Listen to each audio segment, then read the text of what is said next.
2023 wasn't a good year for the Carolina Panthers, but I'm trying to make 2024 a better one for myself.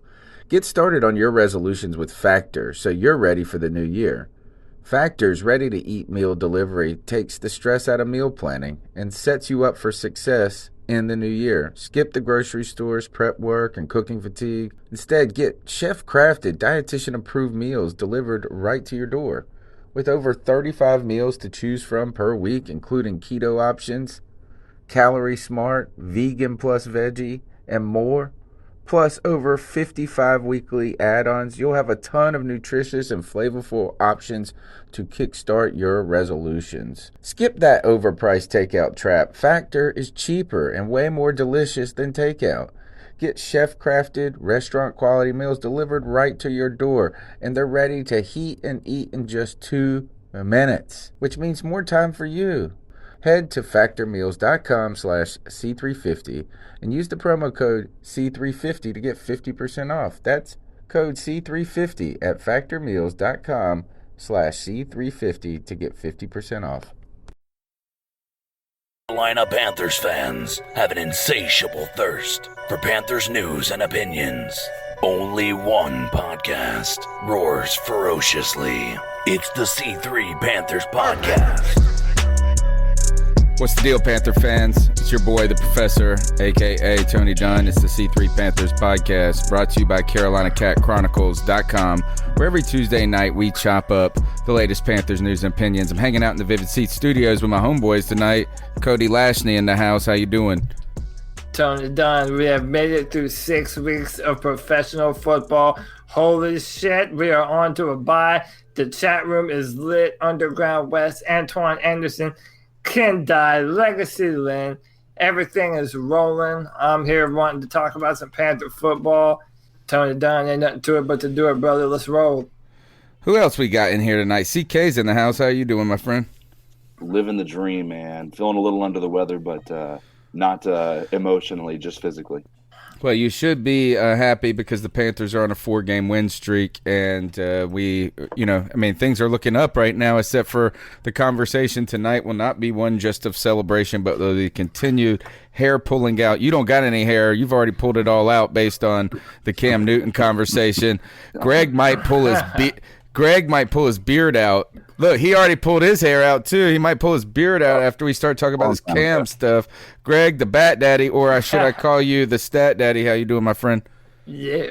I'm doing great, man, but you always set me up after Cody squared, and I can't match what they have to say. So I'm just glad that we're halfway through the season almost. We are in a position to win the division, and we have the 3rd best record in the NFL right now. So, I like it. We'll be Cody, tell them what we're going to be talking about tonight. You said some pretenders. Are we trying to figure out who's real and who these pretenders are? Yeah, so if you've been listening to me on the show, I have this theory that you don't see what teams are legitimate until after week 6 of the NFL season, and that is where we are right now. So we're going to go over who we think the actual pretenders versus the real contenders, who they are in the NFL right now. And I think we have some differing opinions, so that'll make a fun discussion. We're also going to be talking about Cam Newton and the story that has come out with Mike Freeman saying there could be upwards of 10 teams willing to trade for him, and the idea that the Panthers could be considering, or at least I don't even know how to say it in the way without just getting mad about it. But the idea is that will Cam Newton come back? When does he come back? And what will that situation look like if Kyle Allen keeps winning? We'll peek a little bit back at this Buccaneers win right here, talk a little Dennis Daly. And also tonight, guys, we've got Peter Panacy with the Niner Noise, a longtime friend of the show, going to come on.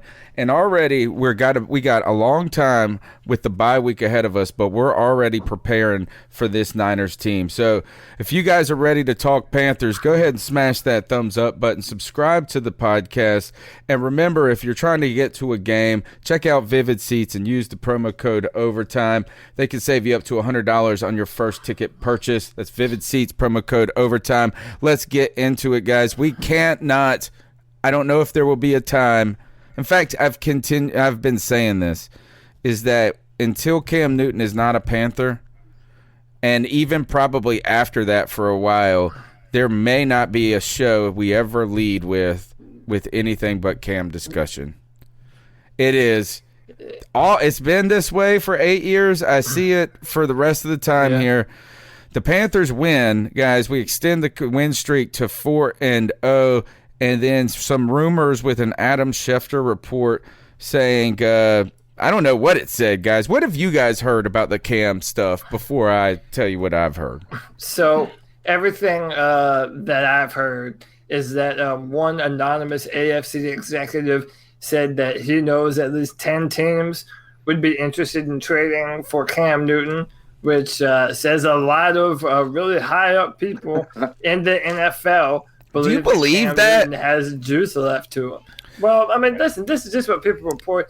These executives, they'll talk to people that they know in the media and anonymously. But do I believe? Yeah, listen, I believe there are certainly people that would kick the bucket on Cam Newton at this point in time. You're going to tell me if you're the Tennessee Titans that you wouldn't love to have Cam Newton on your football team? I mean, they benched Marcus Mariota. The Bears, I mean, there's a lot of people that still believe in Cam Newton. And the report even said that people inside the Panthers building believes that Cam has something left as well. So that's at least something to throw in there. 89 J Stubbs, thanks for the support. 399 Love Bomb in the chat room. It's when we talking about this, 10 teams. First of all, I think this is all blowhard kind of shit. I think this is guys puffing off at the mouth a little bit. Is that how do you calculate 10 teams? Of course 10 teams would be interested if it was a 3rd round pick or a 4th round pick. Is it 2 first-round picks? Right? I mean, these are weird questions. What is most interesting to me about this, guys, is that this shows that Cam Newton is like, why are people turning the page on him? Why are people turning the page on Cam Newton? And that goes out to Panther fans. The idea that, like, what we don't even know, like, that tells us that he can only be so hurt. Well, the thing that bothers me the most about this article, actually didn't bother me the most, is the fact that Adam Schefter said it. Because if you're going to take something to the bank in the NFL or some kind of rumor, that's the guy you want to listen to, man. He's got a good inside deal on what's going on, and he's usually pretty right when he brings something up. Like, he didn't put his name on something having some kind of validity to it. So if he says that, that means there's definitely been talks and there's been inquiries into what could happen if Cam Newton didn't come back and if we got rid of him. And that bothers me because that means, for me, it's more of a real deal. CK, what have you heard about this? So there's a couple of things. Schefter's report, if I'm not mistaken, obviously they talk about the trade part of it, but I also believe that he talks about Cam Newton returning after the bye to practice. So There's a positive spin that's involved there. Now, what I think is important to note with that report is it doesn't say Carolina's fielding these offers. It just says there is interest. Now, the issue that I have, and I think anybody in their right mind would be able to agree, if you put Cam Newton and Kyle Allen up on the block, nobody's going to be going after Kyle Allen for a trade. They're going to be going after Cam Newton for a trade. Right. Yeah. Let's be honest. So, listen, I just want to jump in here, man. Listen, I hate media in general. I hate sports pundits. I hate political pundits. They're all two-faced idiots that have an agenda and they're just spewing this word vomit at you. And there's hardly no truth to it. I mean, you have people like Willie McGinnis and people on NFL Network talking about, oh, but this is Kyle Allen's team. You can't go back to Cam Newton after what Kyle Allen's done, because the same old shit that we've heard for years now. Cam Newton is inaccurate. Cam Newton can't hit the middle of the field. Cam Newton isn't going to be able to get the ball to Christian McCaffrey like Kyle Allen is. And it's all BS, man. There's like a built-in bias against Cam Newton. And the fact that no one is having the discussion that Teddy Bridgewater should be the long-term quarterback for the Saints, I mean, come on. It tells you the different standard that these two are held to. So, I mean, listen, my opinion on this is well known. but this is still Cam Newton's football team. And as of right now, there's not really even, in my mind, a discussion to be had. Because after all this shit that I talked about Ron Rivera, I don't believe that he's going to deny Cam Newton the starting job when he's healthy and ready to play. I just want to go ahead and put this to bed. The idea that the Panthers would be considering trading Cam Newton or even not starting him when he's not healthy is the dumbest crap I've ever heard in my life. And I want to remind people that Kyle Allen, thank you very much for what you've done. I'm rooting for you to be great. I want you to be undefeated. I want the Panthers win the Super Bowl. I don't care if you're hoisting the trophy. But I promise you this, I'm not going to forget what Cam Newton does and has done for this team for the last decade. And what you cannot just tell me that this idea, the flavor of the week, that's what it is what have you done for me lately is the issue here. And it is, we haven't seen Cam Newton in a year really playing at an elite level. Okay, I can remember a year ago. I know that Cam Newton can do all of the shit that Kyle Allen has done to this point. I'm thankful Kyle Allen has played well. I'm thankful that he has helped us and contributed to winning 4 games. But I know that Cam Newton could do the same damn thing and a lot more. And it's not a knock on Kyle Allen. We cannot just the analogy, guys, is that if you're a married man and you're in a good marriage, like I am with my wife, we've been together, married 13 years now, right? That woman has helped me become the man I am, and she makes me better every day of my life. But I can't, if the first 20-something-year-old that cuts me some eyes and smiles at me and maybe they're kind of cute, maybe they got a decent personality, but to think that you just jump ship and go off with this young little girl and that you're going to be better for it, it's a mistake. And before you kick your woman to the curb, we got to remember, Kamina, Auntie Cam, all of it, we love you. And I just want to jump in and say one more thing real quick here. And I believed what I said at the start of this season, that you have not seen the best version of Cam Newton that there is to have. Okay, but he injures his foot in the preseason, and then all the work that he's put into changing the way he plays, it derailed the whole process. I'm saying Cam Newton has put his body through too much and done too much for this football team, for him to be denied the opportunity to present the best version of himself for this football team and for his teammates. I love what Kyle Allen is doing, but anyone that thinks Kyle Allen is doing something that Cam Newton can't do, I question how much you know about football. And that's all the people who get paid money to talk about this as well. Go ahead, CK. So one of the things that I love this, being able to show how biased as not only a society but as a NFL organization, the media, fans are. So I want you to put 2 things in perspective. Cam Newton had a really bad second half of the season last year because of an injury, right? Correct. Drew Brees had a bad half of the season, end of the season last year as well, just based on fatigue, right? So Drew Brees comes in, he gets hurt pretty early on this season. Well, because he's going to be back later, they're crowning them because, well, now we won't see that fatigue later on. He's going to be fresh for the postseason. But what are we hearing and they've run 4 in a row with Teddy Bridgewater. And Teddy Bridgewater hasn't been fantastic. Their offense hasn't been super efficient, by any stretch. It's just the team is winning. But with Kyle Allen, all of a sudden, he is the future. Cam Newton needs to go to the wayside, when in all reality, if I'm looking at it from the same perspective, Cam Newton should come back as fresh as possible and with as little wear and tear for the postseason when it comes around. So if you're looking at this from any other perspective and you think Drew Brees coming back is going to be an asset to that team when he had the exact same slump last year, it's just his team was a little better, then I think there is a bias and you need to look inward to find out why you're feeling that way. Here's Ron Rivera. Here's Ron Rivera on Cam.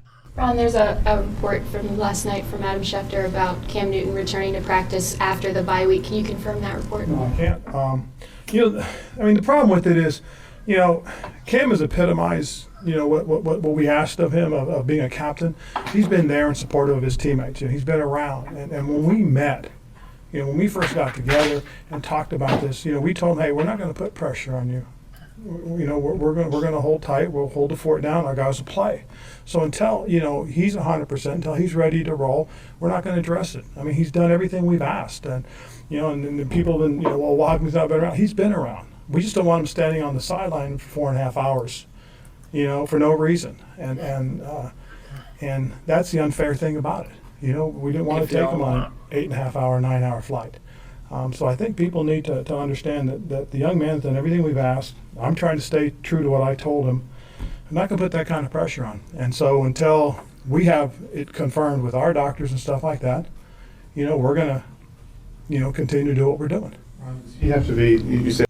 All right, so there's Ron Rivera on the Cam Newton situation. There's just one thing continued is that Smokewagon – at Smokewagon_SZN, I'm pretty sure that he may have written for us at one time. He said this: they were moving on. This is on Twitter, and this caused the biggest fight one of the biggest fights I've been on in like a month.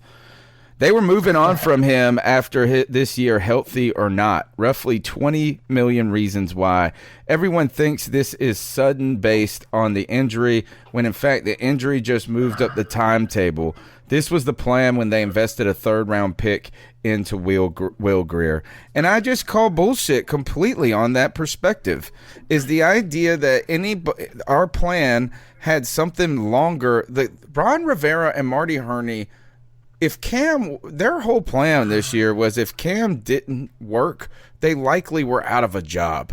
They're very fortunate at this point that things are going well, and right now we're not. Things are going on the uptick. But if we would have lost all these games to this point, even if we were close, no more Ron Rivera, no more Marty Herney, no more Kyle Allen. It would have been a completely new era. So that's that. Peter Panacy is here. He came in early. I thought we had 15 minutes from now. Pete from NinerNoise.com. Welcome back to the C3 Panthers podcast. What's going on, guys? Can you hear me all right? We can. Loud and clear. Perfect. That's what I want to hear. We'll take a brief break from this and we'll pivot to the 49ers for a few minutes and since you're here. And let's ask this you guys are on a winning streak too. Except for this one, I don't know. Did you expect this team to start out with the success that they have? No, not at all. I think a lot of us were looking at the start of the schedule and probably thought, you get to 5 games in, probably thought maybe 3-2 would be really, really good. Niners started off their season with 2 straight road games, one down in Tampa Bay. And I don't think anybody really thought the Bucs would be good, but, that's down in the Florida heat and humidity. Road games are always tough. Niners haven't won on the road in a while. Steelers at home in week 3. At that time, nobody thought Ben Roethlisberger would be out, but he was out. And I think a lot of people looked at the Rams as the team to beat in the NFC West for sure, and arguably even the entire conference. So to start off 5-0 is quite the surprise. And if you're the 49ers, it's time to start getting greedy. Start looking at pulling off these games, not letting up off the gas pedal. So we brought you in because we're on a bye week this week, but when we come off the bye, we have to travel to San Francisco. So there's a little time, and the team and the dynamics of you guys will change before then. But right now, San Francisco has to make a trip east to go to Washington, which you would think will be quick and easy work. You want to try to get out of there healthy there, but you guys haven't been playing the best teams so far, and you continue to get another easy one here. Pete, do you need a statement from your team going on the road telling everyone they are for real? I mean, I don't think the Redskins are the team to do it against. I mean, the Rams were the one that kind of made you for real. Yeah, and I think you look at these last two teams, the Browns and the Rams. The first 3 weeks, I would have said, okay, you're playing some so at best squads. Mason Rudolph and the Steelers. But I mean, everybody was talking about the Browns this offseason. They were jumping up and down saying they're FC North champions, and the Browns pummeled the Ravens the week before they played the 49ers, and the Niners held them to 3 points, 31-3. I mean, that was a pretty big statement game on Monday Night Football, and Baker Mayfield's passer rating was like 13 or 17 or something, like on just a ridiculously low amount that you don't see. And then, of course, the Rams, they were banged up, but so are the 49ers. The 49ers are banged up too, or down two starting tackles, Mike McGlinchey and Joe Staley, short in the secondary as well. So I think these last two games have been statement games. Of course, when you start to look at the back end of the schedule, teams like the Panthers, teams like the Ravens, you got the Packers looming, the Saints are looming as well. Those are the games that people are going to pay attention to. But again, if you're San Francisco, like I said, now's the time to get greedy. Peter, this is Cody. How are you, man? What's happening, Cody? How you doing? Chilling, man. So we're going to do a segment later on tonight that I've kind of teased. And I have this theory that in the NFL, you don't see who the real contenders are until after week 6. We've seen so many teams just fall off a cliff, so many really strong teams to start, and then they just fizzle out. Well, right now, I'm kind of trying to figure out what the 49ers are. Are they a legitimate contender to win that division? Or is another Russell Wilson-led Seahawks team going to win the NFC West? Right now, what is your biggest area of concern for this 49ers football team? You have that vaunted defensive line, but what about your offense and your team as a whole? Do you feel confident that this is a winning football team as we get into the month of November? Yeah, I think you do. Yeah, I have to think that way. Of course. The 49ers are going in with it's so interesting because you look at a Kyle Shanahan-led offense and you think it's going to be, dynamic passing and a really intricately timed offense. And, you remember what Matt Ryan and the Falcons were doing back in 2016. But what the 49ers have turned into this year is a run the ball down your throat, play stout defense, get after the quarterback with 4-man rushes, take pressure off the secondary. There's a 3-headed monster at running back with Matt Breida, Raheem Mostert, and Tevin Coleman. And the Niners have run the ball. I don't know in terms of – I think they're so close to the top, but entering Sunday, they were averaging 200 rush yards a game. I mean, that's insane. And, all these other teams out there with dynamic offenses, teams that can move the ball through the air, like the Saints when Drew Brees comes back. I'm not going to use the Falcons as an example because they're terrible, but what you think the Falcons could do, all the Niners are doing right now is saying, we're not going to let you on the field. We're going to run the ball and pick up 5-6 yards per carry. And then when you're on the field, there's 5 defensive linemen were drafted in the first round. And so those guys are going to be swarming. The other thing, too, to keep in mind about that, defense travels, usually a good running game travels. So when the Niners wind up having some of these tough road contests, those are going to be the aspects that wind up going on. And if that's the formula, if people stay relatively healthy, the Niners have been tested injury-wise already, but if people stay relatively healthy, they're going to be a contender. Seahawks are dangerous, of course. They're 1 game behind the 49ers, or a half game. They played 1 more game, but they have a loss. So they're dangerous, but there's a lot on that team that's just Russell Wilson, and their defense is so at best. So those will be 2 fun games down the stretch as far as the NFC West is concerned. Hey Pete, this is the Bat Daddy, man. How you doing, bud? What's up, Batty? How are you doing?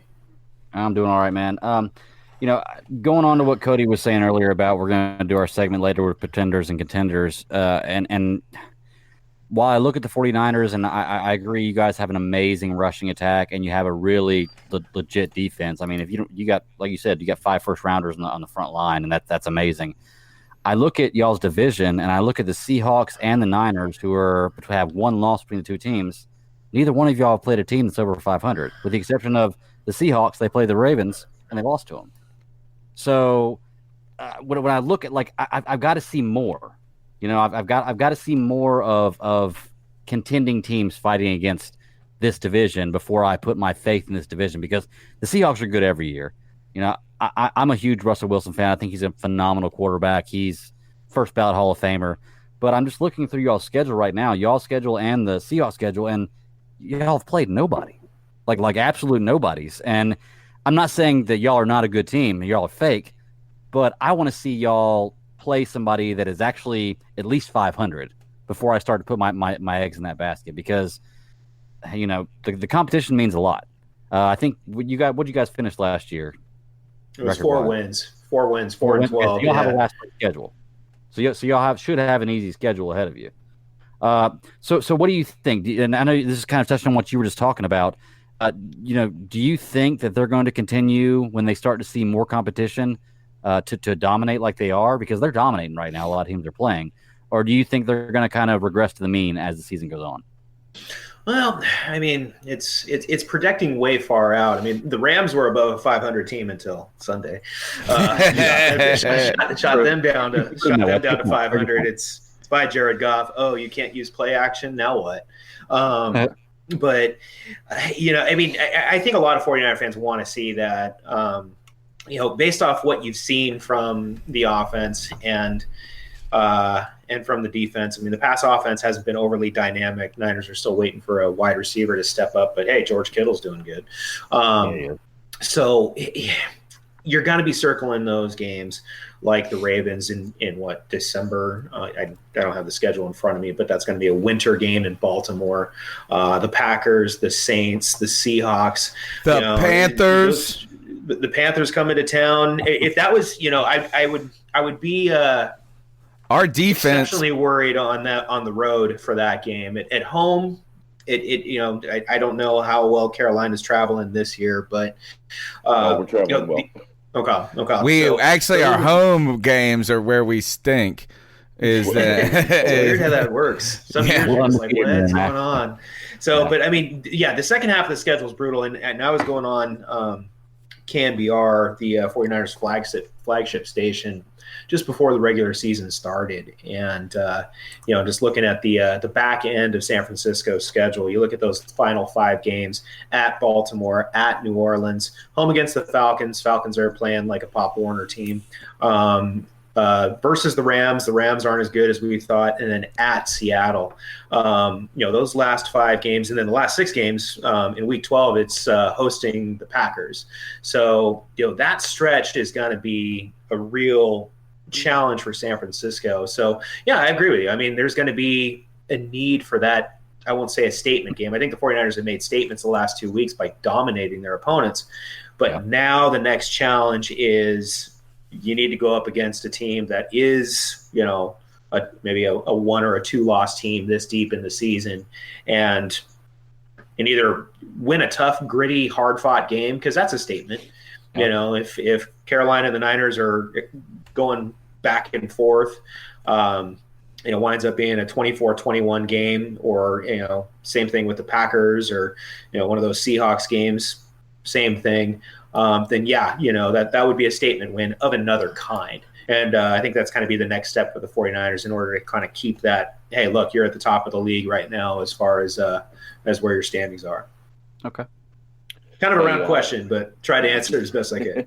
No, you're good, this man. is CK. Man, I just wanted to – this is going to be – I'm going to start out with a statement I think that all Panthers fans can understand. We were in the exact same boat in 2015. Oh, they're not really playing anybody good. Wait till they get to Seattle. Wait till they get to Green Bay. Wait till they get to the Colts. Wait till they – and so everybody had that same mentality. Oh, they're the weakest undefeated team out there, and then all of a sudden we go 15-1 that season, get to the Super Bowl. I don't think it's fair to write them out quite yet. Now, at this point, I think it is fair to say, you know, the 500 thing. Yeah, the Rams were above 500, absolutely, before you guys faced them. But Jared Goff is also in the bottom 10 as far as quarterback rating over the past 10 games. So, I mean, they've been winning in spite of him rather than because of him, and obviously not having Gurley. But that's not to take away from the fact that you guys dominated every aspect of that game. It wasn't just a clear-cut, we took one piece away. You took every piece away that they could have possibly put out there. Did the same thing to the Browns. I think that it's fair to say that it's dangerous to underestimate the 49ers. I do think that it's fair to say that not this week against the Redskins, but your test against the Panthers with that defense going against Shaw's defense, it's going to be an interesting day, and I'm really excited to see it. But nonetheless, I just wanted to make a statement, no question. Yeah, and I think one of the things that it's actually good, and I remember this from 2015, the Panthers use that to their advantage. I mean, there was a lot of chatter saying, "Hey, you guys haven't played anybody. Look at your schedule. The teams that you've gone up against aren't that good." And I can't remember where I read it, but there was – maybe it was on Bleacher Report or something like that. But there was some chatter coming out that saying, the Panthers locker room was like, yeah, okay, keep doubting us, keep keep saying those things. It's great. We appreciate it. It's making us want to go out there the next week and just pummel who's next. Right. And the 49ers are doing that right now. The last 2 weeks, Richard Sherman's comments to the press, he's like, hey, if you said we were a 4-win team during, the preseason, consider us a 4-win team. If you said that we're not that good, keep saying that we're not that good. Don't go back and forth or whatever. And I think what he's doing, obviously the media is going to say whatever they want, but I think what he's doing is kind of using that chippiness to push, the rest of the team, kind of get a chip on their shoulders. And that's a wise move. You feel about how the Panthers steamrolled through the playoffs and into the Super Bowl, and, you're kind of blinking going, well, really, look at their offense, look at what they did. Like, who cares what they played? They're 15-1, At that point, it doesn't matter anymore. And so I think if a team can use that to their advantage, hey, look, everybody keeps doubting or questioning or saying that we're pretend or fake. Use that to your advantage. Use that as a motivating factor. I think here what we can take away from this, and actually I'm certain of this, is that first, teams can only play the teams that are on their schedule, right? So who, you can only win the games that are on your schedule. You can't beat other teams. And the second part of this is the only reason that people think you're a bad unbeaten team at all, or even a bad team that's winning, is just because those individuals didn't see it happening before the season started. So the idea was that this was predetermined, that the Rams were going to be at the top of the division, Seattle would be next, and then the 49ers would be at the bottom. That was predetermined, or not at the bottom, but Arizona being at the bottom. And since that isn't matching, that is the only reason people are concerned about whether or not the team is a good 4-win team or a bad 4-win team or whatever it is. I think, though, what you talked about is you're winning in a different way than what was expected with a Kyle Shanahan team. The defense, the run game. And to speak to that, can you turn the tables a little to Jimmy Garoppolo? What are your thoughts on Jimmy Garoppolo? Is he kind of coming into it a little bit more? Is he getting better from week to week? Or is that Jimmy Garoppolo we saw in week 1 and week 2, or against the Steelers, was terrible too? Who is Jimmy Garoppolo? Well, he's getting better. I'll give him that. And this is one thing that I think a lot of us kind of have to remind ourselves here and there. He's started what now? Like 15 games, probably. 15 games, yeah. 15 games. I mean, that's not a lot. So you're going to have those growing pains, having missed almost all of last year with the ACL injury. And something else too that caught my attention. I was listening to Steve Young a few weeks ago, and he was talking about how when a quarterback comes back from an ACL injury, you're going to favor that leg. You're not going to put the same weight. And he was kind of going over all the descriptions of planting. And if you don't plant quite the same way because you're favoring it, you'll miss high, or you'll not be able to lead your target quite as normally as you could. And those are the problems that you're seeing a little bit, where the throws are a little off target. his footwork has been great. And, anybody who's a student of the West Coast offense will know footwork is what drives a quarterback in the West Coast system. So I think what's happening is that Garoppolo is kind of going through those first full year blues, if you would, where he's been good, not great. He's had some up and down games. The Niners have figured out how to win either because of him or in spite of him. I mean, there's been some games that have been terrible, that 5 turnover game. But at the same time, if you start thinking about what he could be like when he finally is hitting his stride, that's when the offense starts to get really scary. And the ground game's there. Any West Coast offense is going to like play action. But Kyle Shanahan's offense and Jimmy Garoppolo don't necessarily need play action like Jared Goff does. I've been saying that for a few years now. But it's sort of okay. I guess this in a nutshell, okay quarterbacking with a lot of room to get better, a lot of signs it can get better, and just hopefully not making enough mistakes where it's going to wind up costing the team. And that Week 3 game against Pittsburgh was probably as close as it's come this season. Peter, talk to me a little bit about your secondary. So as I'm sure you know, we have essentially a quarterback who's learning on the job. And Kyle Allen, he didn't play a lot in college, and he's having to come in and quarterback the Panthers while Cam Newton is rehabbing a foot injury.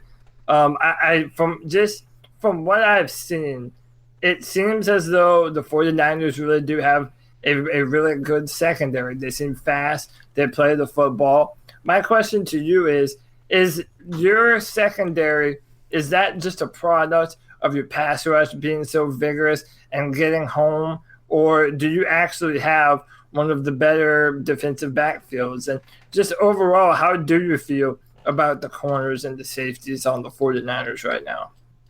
Well, it's kind of a yes and yes question. So it is the beneficiary of a good pass rush. I subscribe to the notion that a secondary is only as good as its pass rush allows it to be. And gosh, last year the 49ers were towards the bottom in sack production. So what do they do this offseason? They go trade for Dee Ford. He's been outstanding. They draft Nick Bosa, who's been outstanding, literally took over the Monday Night Football game against Cleveland, and pair them with DeForest Buckner and Eric Armstead, 2 former first-round picks. So the pass rush has definitely helped. But at the same time, you're getting some really good play out of guys that you would expect who'd be good. Richard Sherman, obviously. Kwan Williams, the nickel corner, has been phenomenal this year. He's always been good, but he's been phenomenal this year. Jimmy Ward, another former first-round pick, has been playing free safety. Problem with him is he's banged up all the time. He's always hurt. He's landed on injured reserve in all but, I think, one of his seasons so far, all but one of his seasons at the pro level. But he's been playing exceptionally well at the top of the defense. Jaquiski Tart, Sanford guy, strong safety's been playing well. Here's the interesting story, though. So Akello Witherspoon is the number 2 corner. He covers the right side of the offense. He's out with a foot injury, and he may or may not be on the field when the Panthers come to town. Maybe he might be back on October 27th, but in his place is this undrafted free agent named Emmanuel Mosley. And if you guys don't have anything to do and you've got like NFL Game Pass or something, go back and watch some of the Emmanuel Mosley tape. He's been the fill-in corner for Witherspoon, and I mean, you'll see him on that Monday Night Football game, breaking up a pass intended for Jarvis Landry, using the sideline to box out Odell Beckham Jr. He had something similar against Brandon Cooks on Sunday. So it's like, you're seeing these players in the secondary rise up. And as a result, the 49ers, I just looked at the stats today, the number 1 pass defense in the NFL right now. So it's kind of a combination of both, certainly influenced by that defensive front getting home. One more quick question for you. Have you been, really in all his time there, have you been happy with the signing of Richard Sherman? Has he been the cornerback that he was for the Seahawks? And has he been more than just a veteran presence for your backfield? Yeah, he has been. And you saw this last year. Last year, he was still dealing with some of the recovery of the Achilles injury. And he said that it was like he had staples in his ankle. And he said it was like playing with staples in his ankle. This year, he's been on point. And what's been good about it, I mean, Richard Sherman's not the fastest corner out there. Pretty physical. There's no doubting that. But he's also one of the most cerebral guys. And you factor in a lot of the other defensive backs. Most of them are young, first, second, maybe third-year players. Jimmy Ward's a little older, but they're young guys. And so you have that veteran presence, plus a guy who's won a Super Bowl, and then plus a guy who's kind of got a little chip on his shoulder anyway. You hate him when he's on the other team, but when he's on your team, it's like, hey, great. But he's been every part. I mean, I was looking at the stats today. I was writing a piece about I was ranking the top 10 Niners defenders that'll go out tomorrow on NinerNoise.com. But yeah, anyway, and I was looking up Sherman's numbers, and I think opposing quarterbacks targeting him have either it's like a passer rating of, I think, like 50 something, and a completion percentage that's super low. So he's doing his job on his end of the field, which just takes away that area of coverage, but puts more pressure on the other guys. The difference being this year, the other guys elsewhere on that side of the field are responding. I tell you one thing is Richard Sherman leads the league in the most handsiest of cornerbacks I've ever seen in my life. He pass interferes on every damn play, I feel like, and he almost I don't know how he gets away with it. So go ahead, Greg. You got a question? We'll get Pete out of here in just a second. Yeah, just one real quick question, man. I want to talk to you about the three-headed monster you guys have. One thing I've noticed with teams that continually win well is it doesn't matter how well you pass the ball, because I've seen teams pass for 500 yards and lose games consistently. But generally, a team that can win on the ground, as dominant as you guys have, tend to win a lot of games. Now, do you think that three-headed monster you have is going to continue? Do you think it is a trend? Or do you think, by the end of the year, it's got to get better? Coleman is just getting in the groove. Yeah, I know, but what I mean is, basically what I'm saying is, do you think that this dominance on the running game, it has to do with the teams you played, or do you think you are legit? Back to it. We're back to that question. Huh? Go ahead, Pete. It's a legit rushing offense, and that goes to Kyle Shanahan, and it goes to the Shanahan system, and it goes to Mike Shanahan. Kyle and Mike have a long history of finding hidden gem running backs in the draft, or these unknown guys. Matt Breida is an undrafted free agent, and have him on. Well, maybe not, because he's splitting carries like crazy, but like last year, have him on your fantasy team. The guy is ranked as the last year, I know he was, and this year I think so far he is the fastest player in the NFL, next gen stats. And so Kyle Shanahan's offense is a rushing offense. The offensive linemen that he's picked up, Weston Richburg, Mike Person, Mike McGlinchey, Niners first-round pick a year ago, those are all primarily run-blocking guys. And so you're going to get the type of runners who are going to do that outside zone system. Now, the Niners rushed for just shy of 100 yards. Rams' run defense is pretty good, so that was kind of expected. But it's still, whatever the 49ers are averaging on the ground per game right now is still pretty high, and that's going to be their bread and butter. So I expect that to continue. It's nice to have the three-headed monster, because if a guy goes down, Tevin Coleman went down in week 1, you have two others you can rely upon. But I fully expect that's going to be, the primary forte of San Francisco's offense going over the rest of the season. And I'll expect them to be at least top 10, if not in the top 5 of rushing yards, average yards per carry, that sort of thing. Okay. Fantastic stuff, Pete. We're going to go ahead and get you out of here. I know you got a story coming out on NinerNoise.com. Where can they find you on Twitter as well? That's just my name, at Peter Panacy, just like that sounds, Panacy. Putting some wise ass remarks and everything like that. So check me out on game days. I'm usually over at Levi's Stadium, hanging out in the press box, giving you some stupid analysis of something. So I'll be there. Pete, you're always welcome on the show. Thanks for carving out some time for us tonight. Absolutely, guys. Looking forward to doing it again. All right, man. Have a good one. All right, guys. That's Peter. That's Peter Panacy, NinerNoise.com. You're listening to the C3 Panthers podcast, brought to you by CarolinaCatChronicles.com. Go ahead and smash the thumbs up button. Subscribe to the show, and also remember that. Look, the Panthers dominated last week in London with a win and a cover. Panthers look to go on a 5-game winning streak as they will use their bye week to gear up to face the undefeated San Francisco 49ers in a battle of the two of the NFL's hottest teams on October 27th. And there's no better way to enhance your watching experience than with MyBookie. 6 weeks of the regular season in the books and so much left to be decided. Still plenty of time to get on the action. Division odds, season awards, in-game wagering available too. That just scratches the surface. We've teamed up with MyBookie to give you a great offer. Sign up at mybookie.ag and use the promo code OVERTIME. That's the promo code OVERTIME. They'll match your first deposit. mybookie.ag. You play, you win, you get paid. Guys, all right, so we've heard a little bit about the Niners. What I think we should do is, Cody, should we pivot to the calls or should we pivot to the pretender?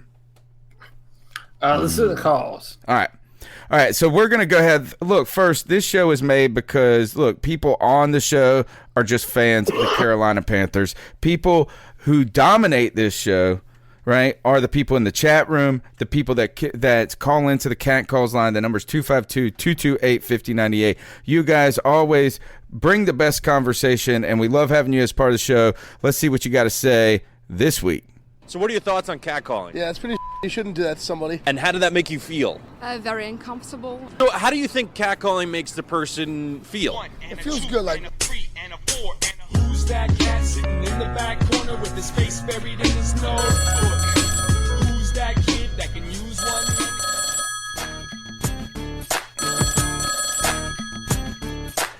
C3, Panther Nation, it's for Jada. Jada. Man, I think we really built the brand today. We did what we had to do. I've been telling people for a long time that this defense is for real, and we look more like a team every week. I just really hope the bye week doesn't take it out of us. I'm not going to be a negative Nancy, but I hope the bye week doesn't ruin our momentum. And the inevitable question of Cam versus Kyle, it's not a question to me. It's just you go with the hot hand. If Kyle loses a game and he really loses it himself, we have to pull him. But until he does that, why pull him out? And that's all I got to say. Love you guys. Keep pounding. All right, so J-Dub brings the thanks. First of all, J-Dub, thanks for the call. I like a lot of this. For one is when we're talking about this team coalescing, that defense, the team is getting better each week. We talked about this in the post-game show, Cody. Right now it doesn't feel like a team that's flashing in the pan. And continuing to talk about your theory of a game that you don't know who teams are until midway through the season, the Carolina Panthers have told me that they're a team that is getting better from week to week, whether that's offensively, whether that's these receivers getting more experience, whether that's Kyle Allen getting more experience, and this defense coming together. How do you see this team right now, and are any concerns coming off the bye? Ron Rivera, historically not good after the bye. And I feel like whenever we say that, we always win off the bye. Like yes, I hear that. Yes, we've been saying it. And then we end up winning. Listen, man, I'm ecstatic with this football team right now, man. I think we're firing on all cylinders. And we're, even Peter Panacy was kind of talking about it with his 49ers. We have the two things that travel well. We have a vicious defense. And by the way, shout out to the number of people contributing to our pass rush. Vernon Butler has come alive. Efe Obada is doing things. Christian Miller, Brian Burns goes without saying. And then Bruce Irvin and Mario Addison. Like, everyone's playing a role. I just named a bunch of people that are contributing to this football team. We have a vicious pass rush, and we can put multiple guys on the field that can affect the quarterback. And we have the best middle linebacker in the NFL, and Shaq Thompson playing out of his mind. We have a caller from Utah that says we have the best defense in the NFL, and I'm with him, man. I don't care what the numbers say. I feel like that's going to play out. And then on the other side of the football, you have an MVP candidate and the best running back in football right now, and Christian McCaffrey. And we can do so many things with him that, we have the debate of Kyle Allen or Cam Newton. But really, even though we all know it should be Cam Newton, the offense runs through Christian McCaffrey right now. So as long as they're able to move the ball and run the ball and throw when they need to, I honestly feel we have one of the most well-rounded football teams in the NFL right now. And, there are some other good teams that I can't say that for. The Bears just have a great defense, and they're kind of whatever on offense. There's a few teams that are kind of like that. So I'm incredibly happy and hopeful about the Carolina Panthers right now. The Packers are like that. Oh, gosh, Greg. We're going to fight about it. Greg, I'm going to ask you this. Is one of the things I don't like about the call when it comes to J-Dub is the idea that the pressure that you put on Kyle Allen to the first game, we're going to stick with you as long as you're not throwing an interception or you're not losing a game or anything like that. Like at the first loss, that all of a sudden everybody is going to jump and abandon Kyle Allen ship. What I think is that that conversation also sheds light on the opposite side of the coin, where when Cam, if Cam does come back in, the first interception he throws or the first read that he doesn't make or the ball that is off 6 inches, are we going to go, oh, well, Cam Newton can't play football, bench him, bring in Kyle? I don't like the idea of one play or one game determining either of these guys' status with the Carolina Panthers. Now, if Cam Newton comes in and shits the bed, then we could say, all right, well, maybe he's not ready. Maybe Kyle Allen is the hot hand. I just don't like the one play, one game mantra, dude. No, I totally agree with you, man. And unfortunately, that's the world we live in. It's a what can you do for me now type world. And it's going to be like that. If Cam Newton comes back and they give him the opportunity to start again, the first time he has an off throw, the first time he has an interception or a bad fumble, something like that, he's going to get chastised for it. As far as Kyle Allen goes, I'd like to see him prevail. Pressure does two things. It bursts pipes or makes diamonds. So we're going to see what Kyle Allen's all about when he gets under some real pressure of either losing the job or playing a really good team. I just, like I said, I just feel like no matter what happens, Cam Newton is going to be and always has been under that microscope of the second you screw up, you're done. I pointed out to Cody the other day, there was a pass in the last game where Kyle Allen threw it. I think it was the second quarter where Kyle Allen threw it to Greg Olsen, and it was a 15-yard gain. And the commentators ran with the game and they played on whatever. But the commentators said, "Oh, what a great pass! What a great catch!" But if you go back and look at it, it's a horrible pass and a really good catch. It was low and away. Olsen had to dive for it. Now, because the commentators are talking about Kyle Allen, they say, "Oh, great pass," because he made the completion. Cam Newton makes the exact same throw in the exact same spot, and the commentators say, "Oh, well, if he'd put that in the right spot, that would have been a touchdown." And that's what sucks about it. Is there's so much bias. Huh? Ross Gould in the chat room says if Cam gets a full week of practice, start him. CK, what I feel like I'm being very fair on this, CK, is that I am a Cam supporter. I'm a Kyle Allen supporter, and Kyle Allen has not played fantastic at times, but I'm also saying he's been sensational. He's been sensational in my eyes because he has been a positive contribution to this team going forward or at this moment. I am not ready to bench him yesterday or 2 days ago when he threw that one pass off. I don't think we should be like that with Cam or him. CK, how do you handle this if you're the Carolina Panthers? And then we'll move on to the next call. It's a lose-lose. I mean, really, if you think about it. I mean, let's just say Cam's healthy after the bye week. He could possibly play against the 49ers. Well, if you play Kyle Allen, and Kyle Allen just wets the bed. Well, the problem you run into is now you're going to say, all right, let's start Cam. Well, what's going through Cam's mind? I was second choice at that point in time, right? Mm-hmm. I was ready. You guys still decided to go with him. There's a mental game to this as well. So he doesn't feel appreciated, but then he has a bad game. It's now, we're kind of in the same situation with Tampa Bay when Fitz magic was happening with, Jameis Winston. I'm not going to sit there and say we're in the same boat, but I mean, it's almost similar to where people were calling for, Fitz magic. Oh, let's go ahead and go with the hot hand and see how that went. I think it's unfair to Cam to not give him an opportunity to actually come back fully healthy and show what he's capable of, because right now we haven't seen that in a very long time, in almost an entire year. And we're basing our assumptions off of injury-plagued games that he's experienced. I just want to win. And I think this is an unnecessary conversation almost. I agree. Right? Is that here? Is Cam ain't ready right now, so who cares? And if he is, and I don't want him to have any doubt or anything. I want him to be 200% before he comes back, right? But by the way, one more thing, CK, you made the perfect analogy on Twitter, in my opinion. And if you can remember it, I'd like you to say it so you can get the credit for it. Go ahead and say it.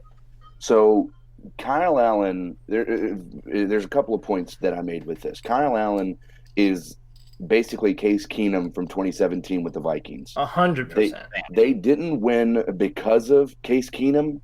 They won. They didn't lose because of him either. Right. And one of the lines that I said was, he's not making extraordinary passes. He's making passes that are expected of him.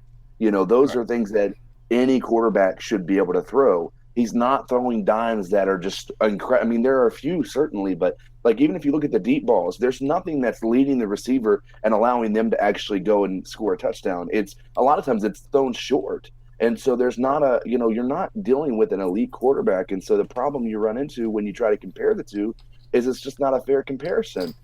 You're looking at a skewed result from Cam during injury-plagued, games, and now all of a sudden we're here. The one thing I'll make a point of, and if you go and look at Pro Football Focus, if you look at Next Gen stats, Kyle Allen's throws are not where they should be. Like, if they look at them, the catchable balls are there certainly, but where the ball should be placed, he's actually one of the worst quarterbacks in the league. It's just he's getting the ball in a catchable area, which is good news, but it's not the actual best.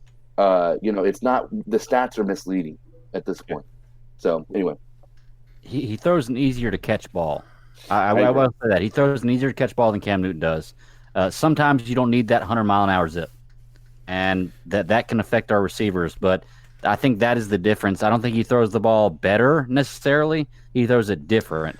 And because it's different, it's easier to catch ball. Yeah, I mean, and we're also thinking of Cam Newton in the moments when he's thrown the missiles. He's also thrown, good.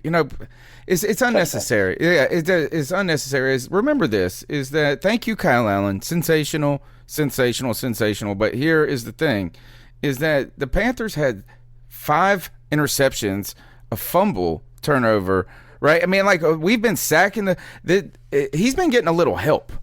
Right, it's not like our offense has. Yeah, that's what hit me up. That's what I was saying. Hit me up with those numbers you said, because the idea is, and it's not a knock on Kyle, but we have to remember that sticking Cam right there in this type of momentum with the defense playing like this could mean better things. Would mean better things. Go ahead, Stat Daddy, hit him. Yeah, I'm gonna step down the stat cave real quick. So games 1 through 2, our defense allowed 25 points a game. The defense scored 0 touchdowns. They had 1 interception, 0 forced fumbles, and 4 sacks. Games 3 through 6, we allowed 20 points per game, which is 5 points less, so almost a full touchdown less. They have 1 touchdown on defense. They have 8 interceptions compared to 1, 5 forced fumbles compared to 0, and 24 sacks compared to 4. 23 sacks compared to 4, okay? So when you break those numbers down, with the 8 interceptions and the 5 forced fumbles, you're looking at 12 more possessions among 4 games. So that's 3 more possessions a game that Kyle Allen's had than Cam Newton's had. And that's just counting turnovers. That's not counting sacks on second and third down. that cause more possessions. So you're probably looking at close to 5 extra possessions for Kyle Allen in a game than Cam Newton had. So when you really look at it like that, it's not even a fair comparison, man. If you give me 5 more chances to do something than I gave you, it's not going to be fair, you know? And I'm still putting up the same amount of points with 5 less chances to do it. It's a great story. It's a great story. Our defense has been fantastic. You're listening to the C3 Panthers podcast. The number's 252-228-5098. Next call. This is Joe from Oregon. What's up, fellas? What's up, Joe? Just got the update on my phone. Cam Newton is healthy. Obviously, he has to practice for a full week. But obviously, this bye is going to help. If he can practice that full week and he looks good, if he can actually run, I say we start him. I'm kind of fearful of putting Kyle Allen versus the Niners. I know our line is upgraded, but we got to have our best weapons. If they're undefeated, we cannot put Kyle Allen. And I know Kyle Allen has not lost. He's done good. He's a backup, and he's done a great job. But it's time for Cam Newton if he's healthy. So lead this team to a Super Bowl, which I think he can with his defense. So if Cam can practice fully healthy and run and plant on his throwing foot, he's got to play. There's no excuse. I don't care about the Kyle Allen's 4-5-0 record. Fuck it. We need Cam. That's it. I'll take the podcast out tomorrow. Keep pounding. All right, Joe, thanks for the call. Now, somebody hit me up on Twitter, too. It might have even been Joe with a screenshot of their Apple News. It's kind of hard to gauge where we're getting, is this Jason La Canfora news? Is this Adam? Yeah, exactly. I don't know. Is that, how do we know? Has anybody heard anything about Cam Newton's health to this point?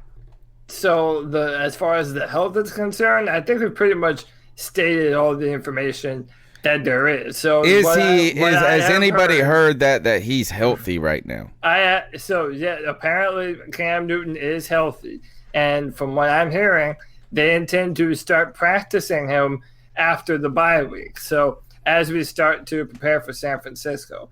Now, I don't exactly know what the timetable is on Cam Newton. So just because he starts to practice, it doesn't necessarily mean that they're going to run with him.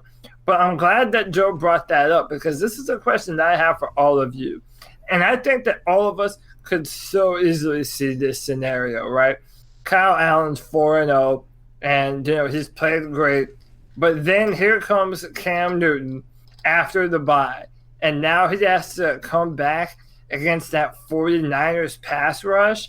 Like, man, I could just easily see a scenario where Cam Newton gets hurt again. Either gets hurt again, or they start to beat up on him, and then the narrative becomes, oh, you have to put Kyle in. You have to put Kyle in. Listen, this is kind of, where I'm at. I believe Cam Newton provides us the best chance to win a football game, even though Kyle Allen has done well. What I will say is I do worry about Kyle Allen because he's not as mobile.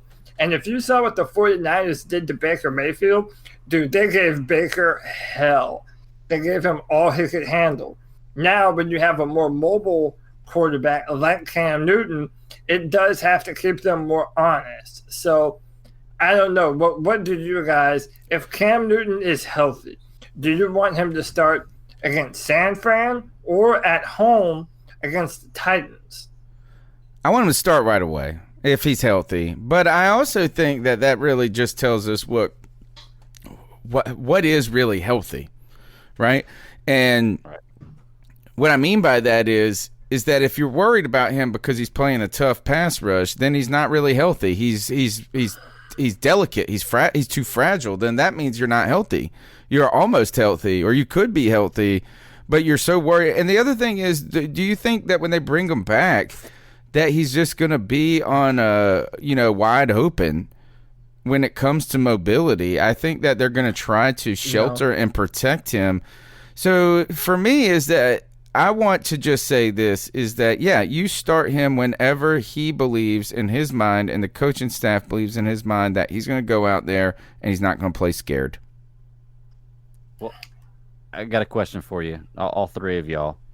Would you rather have Cam Newton come back and play a sheltered version of himself where they are keeping him in the pocket, they are restricting his runs, and they are really stopping him from what he's doing, and he lasts 6-7 more years of being a mid-level tier quarterback? Or would you rather have Cam Newton come back and let them run the way he plays football, what made him him, and we only get 3 more years out of him that are 3 elite years? Which would you rather have? 6 mediocre years or 3 elite years out of Cam Newton? And listen, I don't mind being in the minority on this. And I even know there are some people in our chat room that have been kind of echoing this notion too. I don't believe that Cam Newton cannot be a pocket passing quarterback. I don't believe that Cam Newton has to have the threat of running the football, or else he's some subpar passer. And I'm not saying that's what you're saying. I'm Greg, with you. But, I'm with you.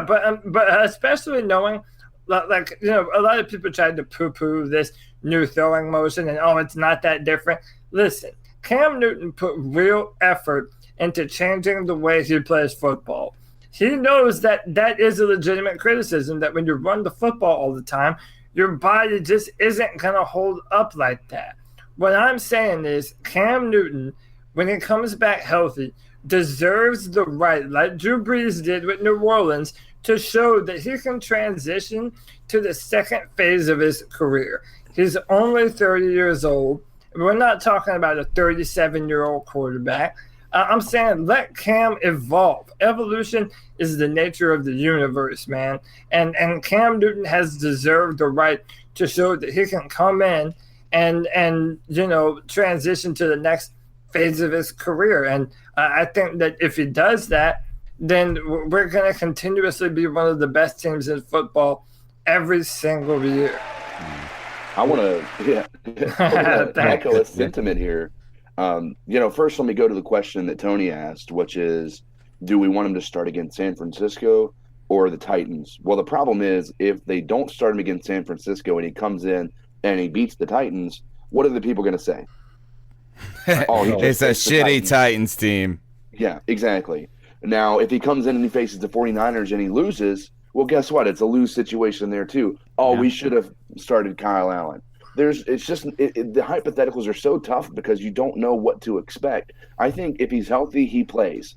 Now, to another point, you know, Ross Gould had said if Cam can't use his athleticism, he's a mediocre quarterback. If you look at his stats as a passer over the first 8 seasons, he's beaten out almost in every category. Peyton Manning, Tom Brady, Drew Brees, all of the greats, because those are their worst seasons. So if you want to judge him as a passer off of his first 8 seasons, you've got to look at the big picture and realize if he's going to become a pocket passer, the best of his days as a quarterback are going to be in the future. So to assume that if he's not athletic in the pocket and he can't run, that he's going to be a mediocre quarterback is not actually looking at the big picture the way that you should. Let's just say what we really want, what we're all scared the most of. And that is, it's not if Cam can be great. It's not if he has to change his game. It really is he going to get injured? Is he going to stay injured? Yeah. That's the real fear, is that it has nothing. I don't care about San Francisco's pass rush. I don't give one crap about it. I think, well, actually I do a little bit. But what I think is like our offense we don't need Cam to be a Cam that he was in 2013. Right. You know, he can be sensational, like Cody's saying, in a different way. And if anybody is going to say that he could be, what I think is that what we really want and what we really believe should happen is that Cam Newton goes on and has 8 years sensationally, and they're part athleticism and him just being a dominant ass quarterback. We want to see that, but we're really fearful. Or at least I think that we all are. The real fear is just not if Cam Newton can play football. It's just, will he play football? Yeah, I mean, health is such an important thing. And I think at some point, you know, maybe next Tuesday, we're going to have this discussion of how many snaps we're playing McCaffrey again also. Because we do have to think about his long-term health. If this is Liz Frank, guys, like they have said, I'm worried about it. I'm worried that it's going to be like, it doesn't matter who he plays, that's a thing that a lot of people have talked about, just surgically needs to be repaired. You know? So I don't know. It's so hard to say. I mean, because if you're Vermillion or whatever, the Panthers, I can't trust these guys. Well, okay, so I mean, if you get a Liz Frank surgery, I don't even know what that's called. I mean, I don't know what they even do to repair it. But if they did that, does that automatically mean you're out for the season? Like, I don't know. If it was that serious of if it was that serious of an issue, then it should have been something that they probably should have done already. But I understand the fear you're talking about. I mean, we don't want to see Cam Newton that played against Tampa Bay week 2 at home. I mean, that was just that was the worst Cam Newton I have ever seen play football, and no one's gonna win with that. So we were one bad call away from winning that game. Right, but we're not going to be able to do that against everyone, though. I would just say that we have not handled Cam Newton's injuries well from a medical standpoint in the past when it comes to timing. So I don't know what it is. We've heard that it's a midfoot sprain. We've heard Liz Frank. Cam Newton said, Liz, that it was his Liz Frank, that little thing right there. We don't know. And yes, there are multiple levels of it. But the real fear, that's what I'm trying to tell everybody, is chill out, folks, on whether or not Cam Newton is better than Cal out. Well, that's all stupid. We all know Cam Newton is phenomenal. The key is we just need to see Cam Newton where he can play some games and not be hurt. That's it. All right, here, you guys are going to love this. I was catching up with the head bookie from MyBookie.ag, Raphael Esparza, earlier, and I turned off the voicemail, right, because so he could call me, so it didn't go automatically to voicemail. And guess who called? Moneybags Lawson. Here it goes. Hey, Moneybags, you're on the line right now with me, live. Well, kind of live. What's up, brother? Yeah, I just want to say I called a couple weeks ago, and I said we was going to win in spite of Kyle Allen, right? So, yeah, we did. I said that's what you wanted, and that's what you got, right? That is what we got. I mean, the offense is not great at the moment. It's not bad, though. Yeah, I mean, he ain't lost us no games, but he ain't won us none either. But, I mean, he ain't been in no situations to have to win us one either, right? No, and that's what you need to do when you have a backup in, right? Yeah, of course. So, I mean, everybody, I don't know what they thinking, talking about he's the guy and we don't need Cam back. Everybody tripping, everybody at my job giving me shit. It's kind of hard up here, man. The F-150 gang is strong out here. God, they are. Now, tell me this. Do you think there's any real concern about Cam coming back? When do you think you'll see Cam back? Shit, I want to see him. I think he can come back this next game, but I want to see him the game after that. Really. There's your answer, Cody. You saw that game this past week. It was exciting. What sticks out in your mind real quick before you got to go back to work? Shit, the defense. That's it, the defense. Yeah. And Ron Rivera. You got to give your hats off to Ron Rivera. Yeah. But the main reason I called, though, is because I want to do some cat-on-cat icing up. Cat-on-cat crime. Hit him. Hit me up. I got to ice up your boy Brandon Herbert. All right. It's like we got to start banning people out here. Every time he calls, he crying about everything. Every week is somebody different. When James Bradbury do something good, we don't hear from him. As soon as he fuck up, he call crying and shit. Man, we got to get this dude some Zoloft, a blunt, some pussy or something, man. We got to do something. We got to do something, bro. What do you got to tell him? Ice the fuck up. Man the fuck up. And next time you call, put some bass in your fucking voice. Oh, Lord. All right. Thanks a lot, say it with your chest. Say it with your chest. I didn't know where he was going when he said I got to do some cat-on-cat crime because Tony's been victim of some of that in chat rooms at times. And I was like, all right, let me have it. He came after Brother Herbert. Hey, I will say with the call he made on Sunday about after the game with James Bradbury, and I went by with the stats. Look, y'all, 10 tackles and 2 interceptions. And I know he said the 10 tackles because he was letting the guys catch the ball. I don't give a damn he's letting the guys catch the ball if he's stopping them, first of all. Second of all, I guarantee you he didn't have 10 targets his way in the game. So all 10 of those tackles weren't balls thrown his way. But 10 tackles and 2 interceptions, that's Deion Sanders type numbers right there. Defend yourself, Brandon. So if you want to say that he had a bad game, that's crazy, man. That's Deion Sanders type numbers. 10 tackles, 2 interceptions. All right, so here's what I'm going to say, guys, because this is one of the things I was listening to the podcast and somebody was talking about James Bradbury not really playing well. A lot of those passes that were caught were in the middle of zone coverage. Mike Evans was finding a way in between. He was finding the soft spot. It wasn't a direct press coverage. It wasn't Bradbury. A lot of times it was Javion Elliott or Cockrell underneath or something that should have had the wherewithal to be there where the ball was. And it wasn't, it just happened to be Bradbury was there to cover him from the top. Those aren't – I still don't blame Bradbury. If you look at it from the perspective that I look at it, aside from that one where Mike Evans had him beat, Bradbury played an exceptional game. He made the plays when he needed to make them. Early on set the tone. When we play zone, you can't put everything on him. It's a group effort on that coverage. And so talk about our number one pass rank, number one ranked pass defense that's no longer number one. That's because we were playing with a 3-score lead a lot of times. They have to pass. There is no other option. But they've been eaten up, man. Godwin has eaten our. We've gotten our. We haven't been great in against the pass the last 2 games. We haven't been great. Now, I do think there's circumstantial things. I think that's important to think where you are at the game. Of course, yards are people can chew you up like that.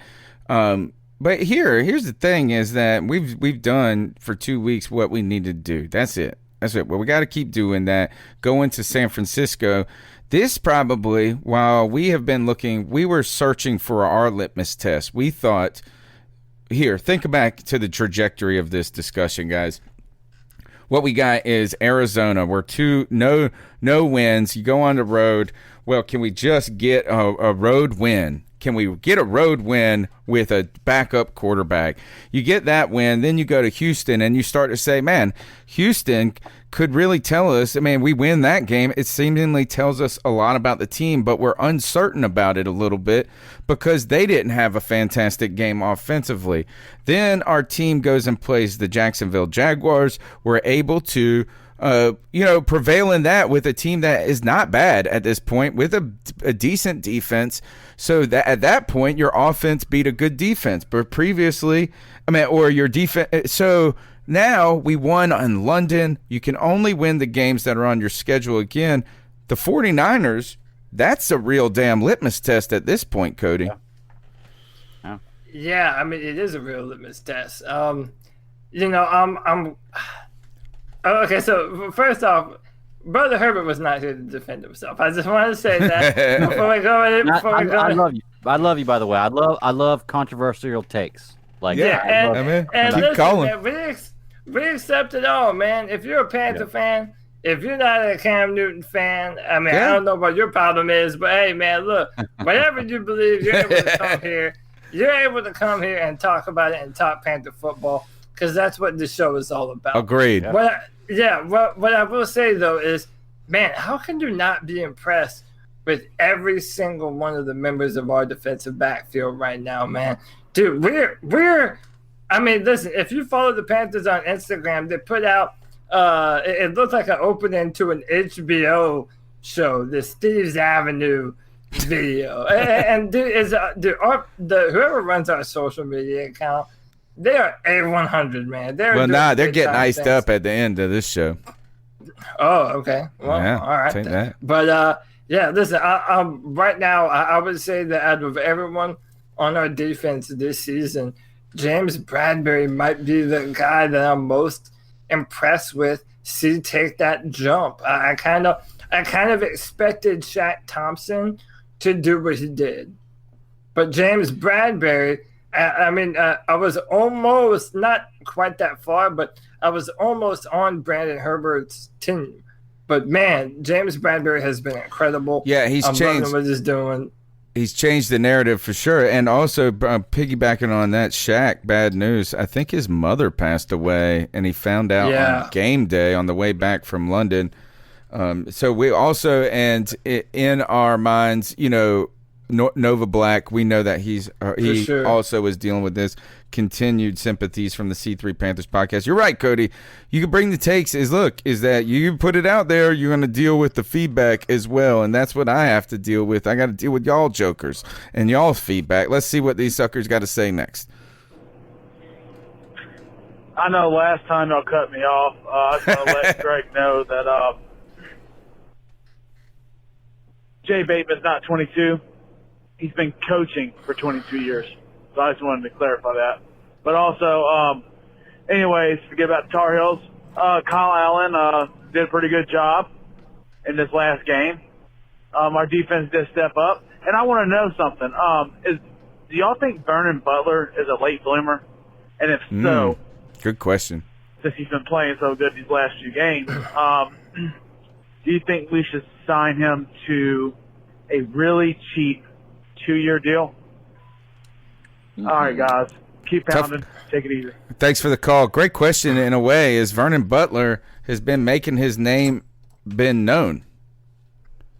Yeah, and Ron Rivera even talked about it in his press conference, him moving to that 5 tech, which is a defensive end in a 3-4, has really kind of helped him a lot. And I agree. I mean, listen, so this is what I'll say right now. It's too early to say whether or not we give Vernon Butler another go. We need to see him do that continuously, do it more than one game. Because right now we have a few good performances and one good game against Tampa Bay. But right now I haven't seen anything that says, okay, well, we need him to be on our team next year. Maybe a Darrell Williams type of deal where you sign him to some money and then let him come back. He won't command money abroad, at least, unless so at the very the worst it's going to be is kicking the tires on him for that's good for everybody if that happens. In that point, that means he's playing better. They feel okay with him, and there's no harm, no foul. The Giants may need to take a player we don't get rid of, or we get rid of. So yeah, I may need to go and look at tape because beyond those 2 plays, and let's be and one play in the Texans game. Or the Cardinals. I think it was the Texans. If we're focusing on the Tampa Bay game, the 2 plays that we're talking about are the 2 strip sacks back to back. The first one, give credit to Vernon Butler, absolutely, with a little help from Jameis certainly, but mainly that was Vernon Butler making an incredible play. The second one was just Jameis Winston being Jameis Winston, making dumb, boneheaded decisions when he should have thrown that ball away at least 15 seconds earlier. Our pass rush was getting him off the spot, but it wasn't Vernon Butler that was doing it. It was everybody else. So it was a really team effort on that one. I don't want to take anything away from him because he made the play when he could have easily not. But I need to look more in depth and actually see his maybe his next gen stats on, his pressure percentage and things like that. Because I don't feel like I've seen it as consistently as it looks like. The good news is that if you sign Butler, he's going to be dirt cheap, right? Yeah. The bad news is that the good bad news, I don't know how to describe it, is that you're right. Is that like the idea of him being a contributor right now is still on the fringe. It's very on the fringe. We got to see a lot more out of him. And right now, the good news for the Panthers is the first round mystique of you're a first round pick, that's worn off at this point. Right now he's fighting to be a league minimum guy or more. I'll say this. I'll say this. I mean, he was looking to have a Kelvin Benjamin type deal where whenever he was done here, he was done playing football. But I do think that he's now done enough that even if it's not with the Panthers, some team is gonna kick the can on Vernon Butler. But I mean, if he's willing to continue to ball out for us, he has the time left to prove it.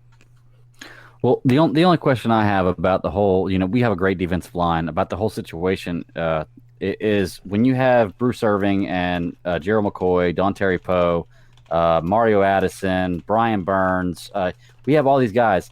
If Butler ends up being the 6th or 7th best guy on our line, and he's still producing the way he's producing, do we keep him at that point? Like, is he a good 6th or 7th guy? He may not be a good starter, number 1, number 2 guy on our line, but if he can produce the way he has been in the last few weeks as our, rotational guy coming in there, that's not a bad. That's the thing. There, right? That's what he is. That's all he can be at this moment. Yeah, but I mean, he's not a bad one. Like, right. he's a Yeah. good backup. I'm hope he's coming up because Poe's showing up, like people in the chat room are saying. You've got Gerald McCoy, who played a fantastic game. And then there's them up-and-comers on Brian Burns and Christian Miller, and Bruce Irvin is playing tough right now. This is actually a great environment for Vernon Butler where opportunity may be meeting a talented front, and he can capitalize on that. Let's go on to the next call. Hey, it's the commish. How's everybody? What's up? I was watching the Monday night game, and my mind was drifting towards the Super Bowl when we lost and some of the calls. And, it's just funny how certain calls, they always seem to go for, like, Green Bay, Dallas, and New England. Why is it certain teams always get the calls? They always, certain teams always do get the calls year over year. And another thing is that also years ago I was doing some research for an article, I think for you guys at the time, but the NFL's refereeing, the hiring of officials is the most nepotistic of any pro sport around. And, it's not based on talent, it's based on who you're connected to. So that might be worth looking into as well. So I'm not liking it, but that's peace out and keep pounding. Ken D, thanks for the call. The commish. Cody, how do you fix the damn referee situation? So one, Al Riveron, the head of officiating, dude, that asshole needs to have been fired. Listen, is this just me or is this not hard at all? Why isn't there someone in New York or in the booth at the stadium or whatever that's supervising every single play? And whenever there's a flag thrown and there isn't any challenge yet or whatever, they can phone down and say, hey, no, you need to pick up that flag and reverse the call. Like we're talking about, there is not a sports league in the world that makes the money that the NFL does. And by the way, soccer is worldwide, ladies and gentlemen. So it's not like the NFL doesn't have the funds to pay people to get this shit right.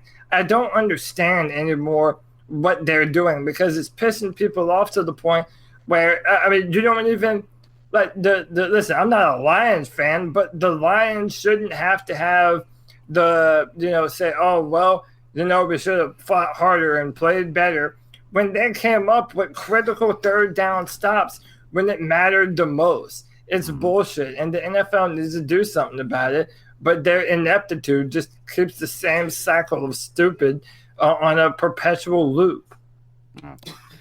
Well, it's like I always say, this is a television show, and it is the highest rated television show in TV, period. No matter if you're a football fan or not, football Monday, Thursday, Sunday makes more money and has more viewers than any other television show in the world. And what sells more on television shows than anything else nowadays? Reality TV. So what you feed people and what people think is reality is what they really buy into. I commented on this earlier before we started recording. The officials did a great job protecting their golden boy, because Aaron Rodgers is their golden boy and the Packers are their golden team. I do not like saying that a referee blows a game. The referee on that game last night with the Lions and the Packers blew that game for the Lions. Yeah. They should have won that game. The Packers did not win that game by any means whatsoever, and somehow they came away with the W. And it's going to continue to happen, too. Cody, ratings are better that way. When the Packers are better, ratings for the NFL are better. So they're going to make sure these teams. Same with Kansas City. That's why Patrick Mahomes can look at an official and raise his hands and have him throw a flag without even having that official look at the play. He'll throw the flag. It's because ratings are better when certain teams are better. So look at this. The den mama in the house coming in. She said she wasn't going to be here tonight. Susan, she can't help. She got to check on her children. She got to check on the children. Make sure. Let me tell you this. Let me catch you up. Because Cody has just easily solved the problem. Cody solved the officiating problem, and it's very simple. I don't know why it's been so it is so hard. You need a coordinating official, a guy who is the official of the officials at that game, like the head guy, and he should not be on the field. He should be in the booth with all of the replays that we see. And we know there is a delay between a play ending and the 10-second, unless you're running the most hurry-up offense, there's a natural delay there. Right? Yeah. So there's an opportunity for him to call an official huddle, right? Where all it has to do is this, is anytime a flag is thrown, if that flag looks like it was completely wrong, they should just say, official huddle, we're picking it up. That's it. You know, is that, I mean, what's so damn hard about that? And then next is the fear. The real fear, guys, though, lies in the fear that everything will be replayed. I think the solution is to not replay more, but necessarily just have the ability to be more flexible as an official group, where when you throw a flag and it's wrong, you're not so boneheaded that you'll be like, well, we can't pick it up, because if we pick up the flag, it will bring in the integrity of every other call we've made. It's not the case. Well, and there's zero repercussions for these referees. Like the guy that called the same hands to the face penalty on Trey Flowers last night, 2 times in a row on 3rd down. Is there going to be any repercussions for that asshole? Hell no. There would need to be some other game. There would not need to be, though, any penalty for that guy if you just said, "Hey, pause." Right? As with second look, we thought it was hands up. You can make mistakes as a ref, as a ump. It's so quick. I get it. But why is the idea that they refuse to think that just picking up a flag is a problematic? Go ahead. CK, what do you got to say? So what's interesting to me is the fact that they're discouraged from looking at the video board at all, right? Like, if they're discussing it, I think they should be able to look up and say, oh yeah, we were way wrong. I know the fear of the timing and taking away from the time on the field and the gameplay, but how often do we see a call that is so blatantly wrong? Within 10 seconds, we can know that. That's not hard for them to see those things. Right. So I don't think it takes away any of that, certainly.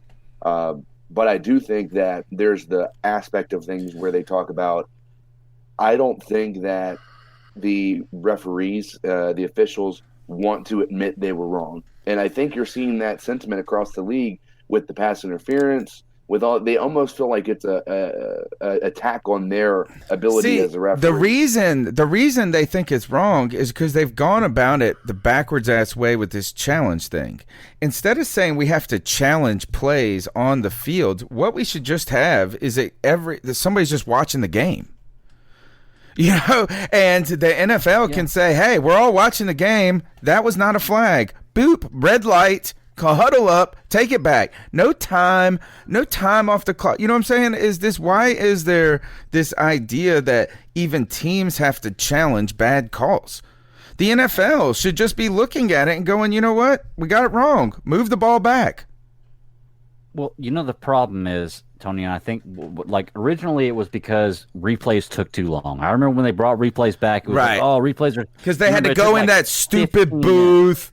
Yeah, they had to call on a phone. Yeah. We don't have none of that. It's all on the headset. Now it's all on the headset. Now, literally, it doesn't matter what challenge it is. It takes 2 or 3 minutes, okay? So let me ask you guys, because I asked my friend this today. Would you rather have a situation where we keep what we have right now, where the only play call challengeable is in pass interference that is totally judgmental by the referee anyways?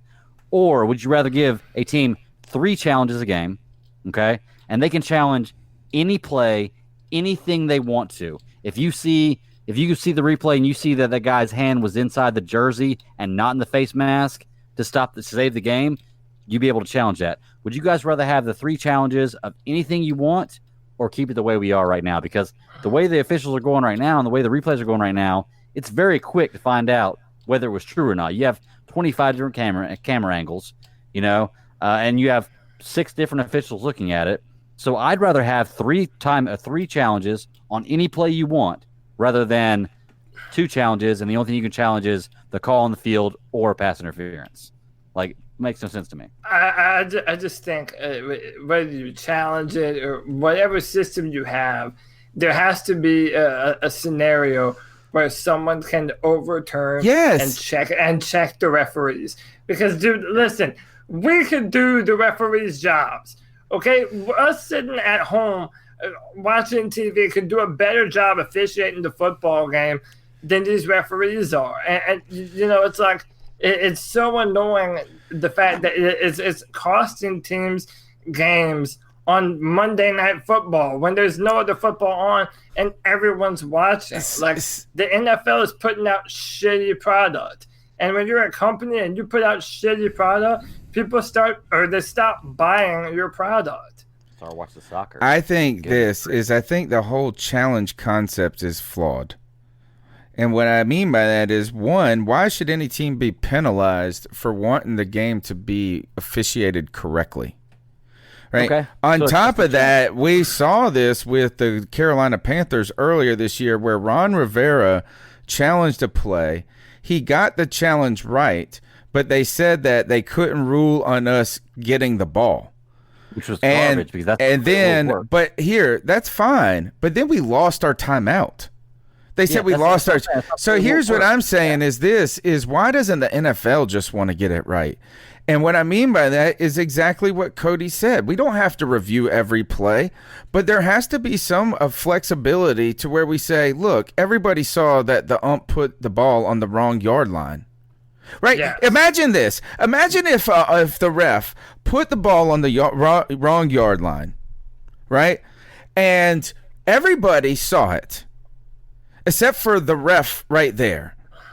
Right, the one guy. Shouldn't the NFL be able to flash the lights on and off real quick and say, hold up, put the ball back 5 yards?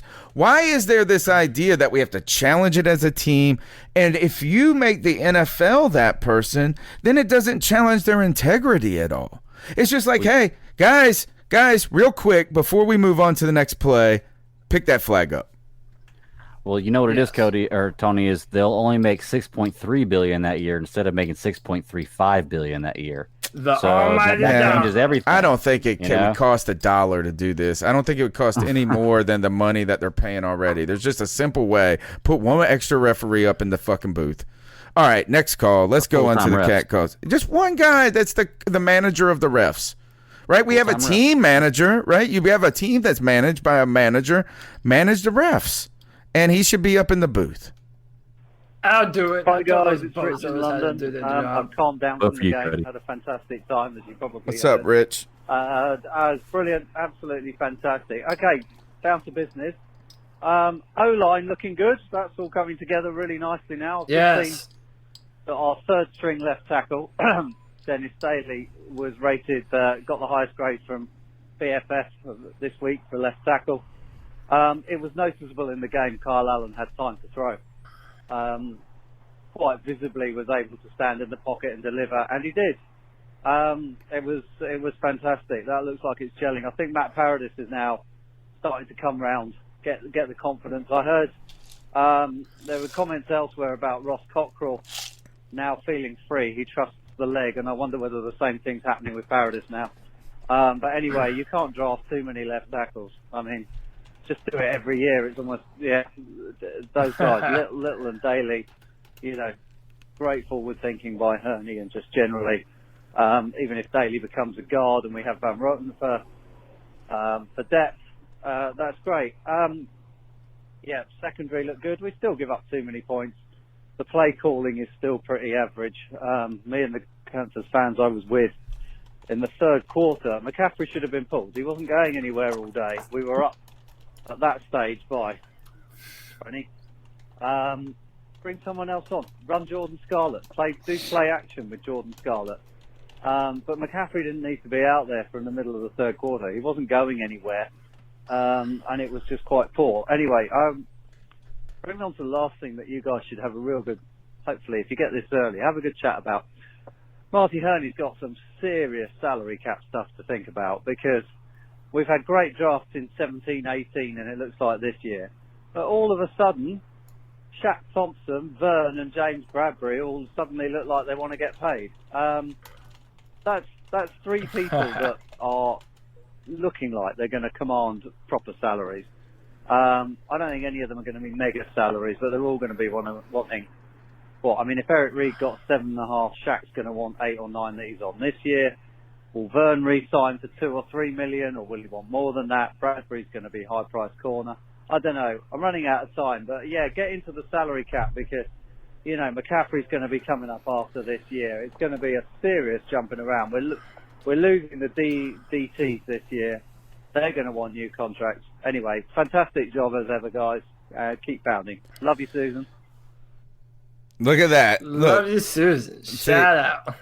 Mama, she's the den mama. She takes care of us. All right. Rich brings up the great conversation or a tough conversation. The one nobody really wants to have is that if you are in a position that we're just like in a good place, I don't know. Don't you think that most of the contract stuff also gets determined on how the season goes? Right? That's one thing to think about. But really, there are multiple names coming up on this, guys. Cam Newton is got to be – you get Cam Newton for another year. That's the good news is you actually don't need to – the team should not even think about moving on from Cam Newton because you got him at a reasonable price next year in comparison to what the quarterback market truly is like.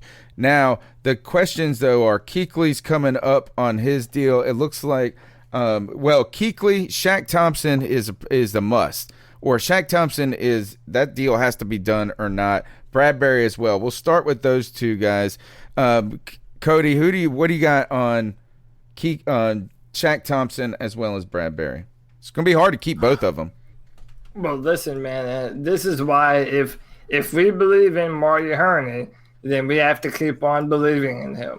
Because the nature of the NFL is as much as you want to, you can't pay everybody. It's just not possible. You're going to have to let some of your better players test the free agent market, and they're going to sign other places. But that's why you have to be able to identify and scout talent. That's why your scouting department is incredibly important. And they're on the grind all college football season, looking at these players and really assessing talent. And it's important, man, because your 6th round pick, like Dennis Daly, might turn out to be the left tackle that you so desperately need. So it's important that Marty Herney continues to put a lot of talent on this football team. But Tony, you raised a very interesting point. We have a lot of guys that we have to sign. Luke Kuechly, Cam Newton, and this is all within the next 2 years. Shaq Thompson, Gerald McCoy is only here for a year. Trey Turner and K'Wan Short are coming near the ends of their deals. Bruce Irvin is only here on 1 year. Where is Trey Turner? Where is Trey Turner? McCaffrey. What's wrong with Trey Turner? Can someone tell me? I don't even know where he is. I haven't even heard anybody talking. Is he like really, really hurt?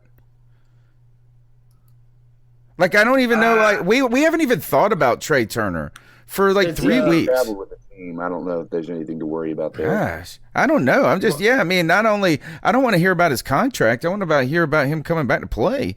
But yeah, I mean, look, the list goes on and on. You can't keep everybody, right? And Marty Herney either. He's done some work, but you got to see the finances. It's gonna be hard. Sorry for interrupting, Cody. No, you said everything. Go ahead, CK. Well, I have an interesting take on that. Do we know how much Cam Newton's supposed to make next year if we keep him on the roster? I think 22 or so. I'll look it up. I feel like it was a very minute amount as far as to the salary cap. I feel like we had a very front-loaded deal with him, if I'm not mistaken. I could be wrong. Only reason I bring that up is 2020. He gets paid $20 million, $21 million against the cap. So my question then becomes: right now we have a situation where if Kyle Allen continues to ball out, he's an unrestricted free agent next year, right? So we have to pay him either we have to pay him decent backup money or we have to pay him to be a starter. So my question is, do you pay him or do you pay Cam? because there might be a situation where one of the two is not going to be on the roster next year. Well, I have to say with that have to, that only comes up if somebody else offers them the money. You know, like that's the unrestricted part. Is we only have to pay I promise that you, if somebody will offer him more than $600,000 though. What he's getting right now. Absolutely. Yeah. You know, what I mean, sure. you know, he's going to get more. Is that $8 million? Is it $10 million? You know, that $8 million is top backup money, right? But you're talking $20 million to get a starter in this league. That's why I think this is the good news. Is you don't gotta for a starting quarterback. Yeah. No, way more than that, dude. Okay. 27, 28 million. Well, to yeah. get a Okay, for the top ones, but I'm saying this: you can't even go get a bum for like $18 million right now. That's what I'm saying. You're going to essentially pay more. And you for don't have to Allen. pay Cam Newton because you already are paying him. So we're in a great spot. Is we get to see if Cam Newton can finish out that, and then after next year we can deal with Cam. The real questions come back though to Bradbury and Shaq and Luke, who is not necessary. He doesn't get done next year or the year after, but he's going to be costing $14 million. So you've got to say, can we pay two $14 million linebackers? That's going to be tough. I think you can find a situation with Luke where he wants Shaq to stay. So let's restructure. Let's make sure we can. I think you're right. For Shaq, because I don't think he wants to have a situation where he doesn't have his guy back there. And Shaq Thompson, I'm telling you right now, those guys are tight. As much as people might not see that, I guarantee you. I mean, if you look at Shaq Thompson's Twitter feed after his mother passed, Thomas Davis commented and said, I'm sorry to hear that, bro. And Shaq said, yeah, my mom loved you and Luke, right? So, I mean, these guys are family, dude. Like, he does not want Shaq to go anywhere, I'm telling you. That has a lot to do with it. Well, I got to look at it. The average, like the mid-tier linebacker salary is $10 million. And the mid-tier cornerback salary is about $14 million. Okay?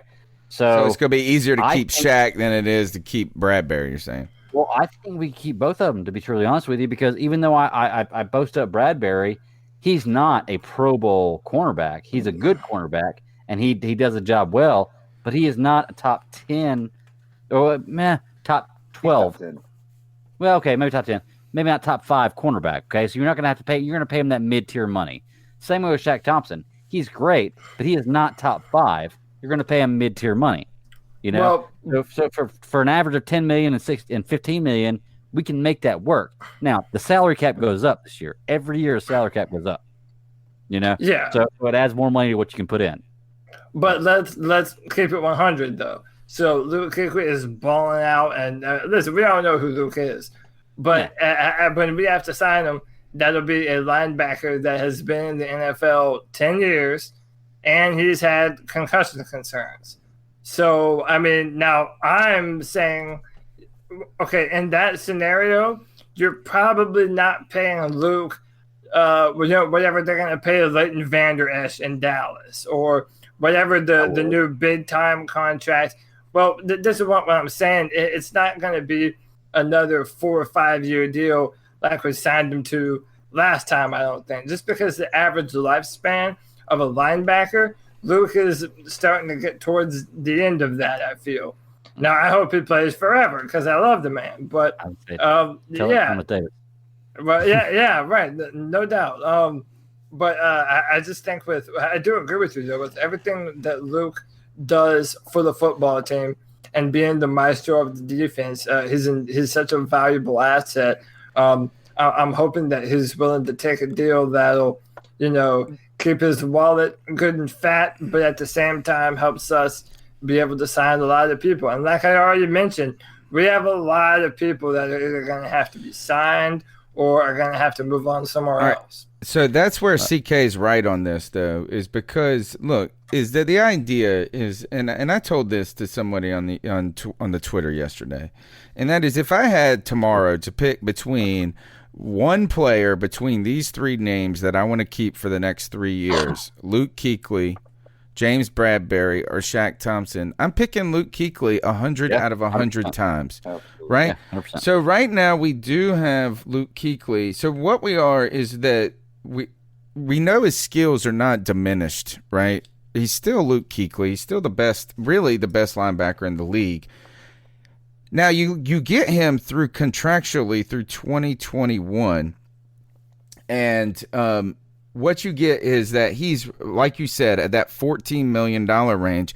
I think by restructuring or adding, maybe you just add 3 more years now, and you bring that salary from 14 to 9, but he still makes more money in the long run with some security there, then you can get Shaq. And that's really the one that could honestly be done. I mean, that could really be done. And it probably needs to be done. The idea that we don't have a ton of depth to move on, we would have to draft a top-tier linebacker quickly to replace Shaq at this point. And you can't replace 2 linebackers. So, I think if we have a little bit more depth, maybe you could go after a corner. It will be tough to get all of them done.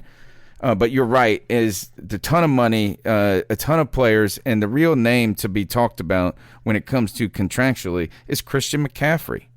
How do you deal with that? And the answer is to entirely sign him today for a 5-year deal and make him the highest played running back now.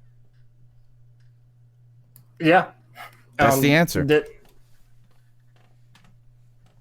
is something that you and I talked about. And especially if he keeps on pace, we're going to have to be talking about Christian McCaffrey's contract a lot sooner than when we're supposed to pay him. I mean, that's the kind of guy that you pay early, because no matter what quarterback we have, he's going to help them out tremendously. So, all right, yeah. 2 more calls to get through. What's going on, C3 family? This is Chef Jeff Hodge calling in. Chef Jeff? I just got done reading an article about head of officiating in New York, Al Riveron. Apparently he's been going rogue on all of these pass interference calls and staying with the call on the field.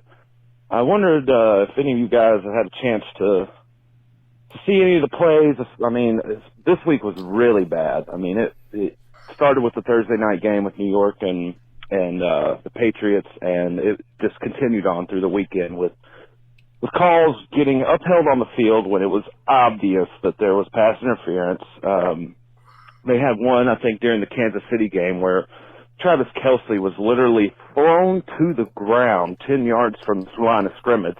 They threw the flag, called defensive holding, but then came back and said, there is no flag. The player that was held was not the player the ball was intended for. Therefore, there is no defensive holding. I was in shock and amazement. I could not believe what I was watching.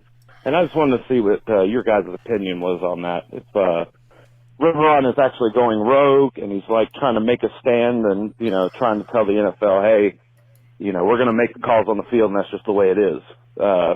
Love to hear you guys' thoughts on it.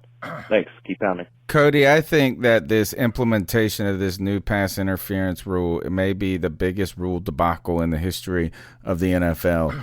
I mean, going back, this is almost the only thing that could be worse is that a catch. That's the only thing. But at this point, you look at all of that. I don't even know what they look at. Every play that they say they're going to overturn, they don't. And every one that they say they won't, they do. I mean, to this day, I don't know if there has been one pass interference challenge that went the way of the head coach. Has there literally been fucking one of them? I don't think so. I don't think so. Dude, it's the dumbest shit in the world. And yeah, shout out to Jeff. And I mentioned it too. Al Riveron is an embarrassment. Like, what is this dude doing? Like the dude is a moron. The dude's an absolute moron. And the fact that none of them have been overturned, it kind of says to me that, like what Jeff says, either Riveron is going rogue or the NFL, frankly, just doesn't give a shit. They're just willing to let whatever happens on the field happens. And if that's the case, I don't know how anyone keeps their job up in the NFL front office. But it is embarrassing, man. I don't know. I hate to defend the Lions, because fuck the Lions, honestly. Matthew Stafford's the most overrated quarterback since I've been watching football. Good fantasy quarterback, though. But I mean, they got jobbed. And it's embarrassing because we want to say that, especially if we're playing, that our football team was the better football team. We kicked your ass. Not, the referees pretty much handed you a first down to keep you in the football game.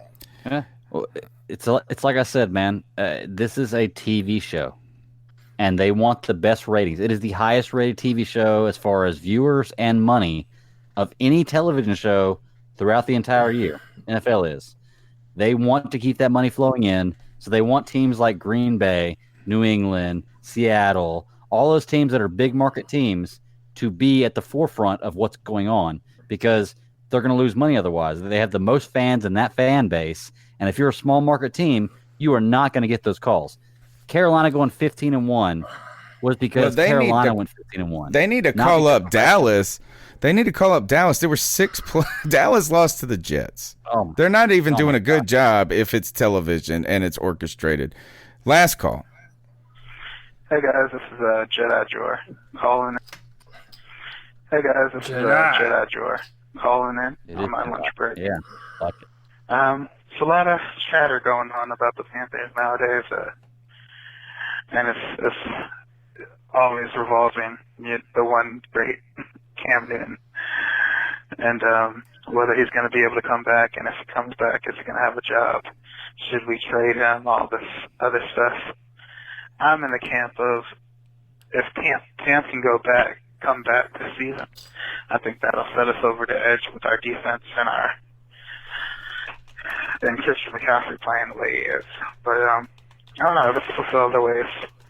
I like Kyle Allen. He's been great, but at the end of the day, he's been great at being a game manager. The offense, the way it's set up now, it really needs a second superstar to really set them over the edge to compete against some of the better teams in the NFC. And ultimately, it's the AFC team from the Super Bowl. In the Super Bowl, if he can make it that far. But yeah, that's just my thoughts. I'm hoping Cam can come back and prove all the doubters wrong.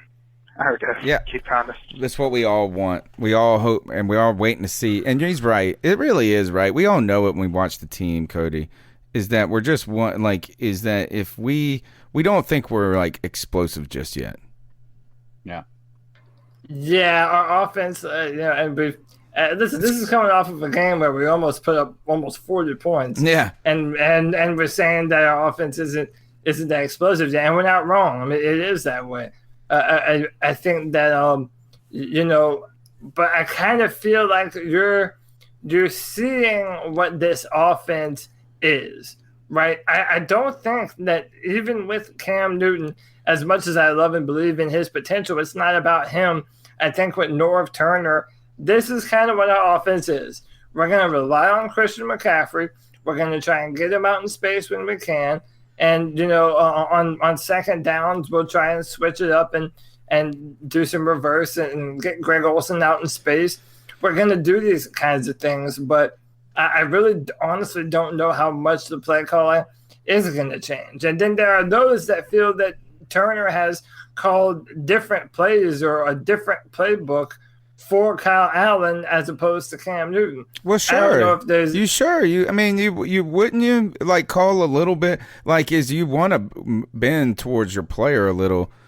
I think right. Hey, there's nothing wrong with us giving the ball to Christian McCaffrey and winning. And with Cam Newton out there, like let's just see put Cam Newton out. That's what I'm saying is that is that the offense is doing what it needs to do right now, right? Yes. But we know that add a little juice. Add a little juice. Okay, go ahead. Let's go ahead and go ahead, Greg. Sorry, I was thinking about one other thing. You're good, man. I just want to bring up one thing. Me and CK were talking about the other day on Twitter about this, and it has to do with Cody was saying the play calling and whether it's changed for Kyle Allen or Cam Newton. And I brought up to CK the other day on Twitter that there is one thing I see that Kyle Allen does way better than Cam Newton, and I think it has to do with the way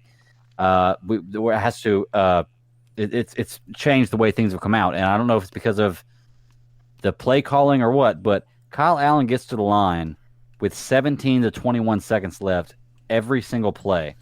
Okay? Cam Newton gets to the line every single play with 7 to 5 seconds. Now, I get it that giving your offense that rest helps, but you're also giving the defense that chance to rest and your defense that chance to scheme and change their players out. Kyle Allen gets up to the line with half the play clock left and gets there and calls whatever play is given to him. And I don't know if it is him being a better quarterback as far as, calling the plays or they're calling different plays. Like they're saying, Kyle Allen, this is what you're going to run. Go out there and run it. No questions asked. Whereas Cam Newton, they say, Cam, you have this, or this. If you see something different, call a different play. And I feel like the timing you give between each play has a big deal to do with the way the game is played. Because when we play fast-paced with Cam Newton, it's run even the better. line, hurry up, no offense, he plays great. Yeah. He really does. And whenever you let him play the way he wants to, 3-4 seconds left on the clock, he gets the ball 1 second left, they know exactly when the snap count is. They have time to read the play. They have time to rest. Like, they have time to change players out. Like, I just feel like that has a big deal with the way the play calling is going. So, CK, put your point out there. So my point is, to one that you already brought up, is I think that Kyle Allen comes out and they tell him, here's your play. The microphone in your headset cuts out at 15 seconds before the end of the play. So if he's already got the play, there's no need for him to sit there and look at the defense. He's going to run what he sees. Right. Cam Newton, I think it's a matter of confidence. He's got the play at least 15 seconds before that clock runs down.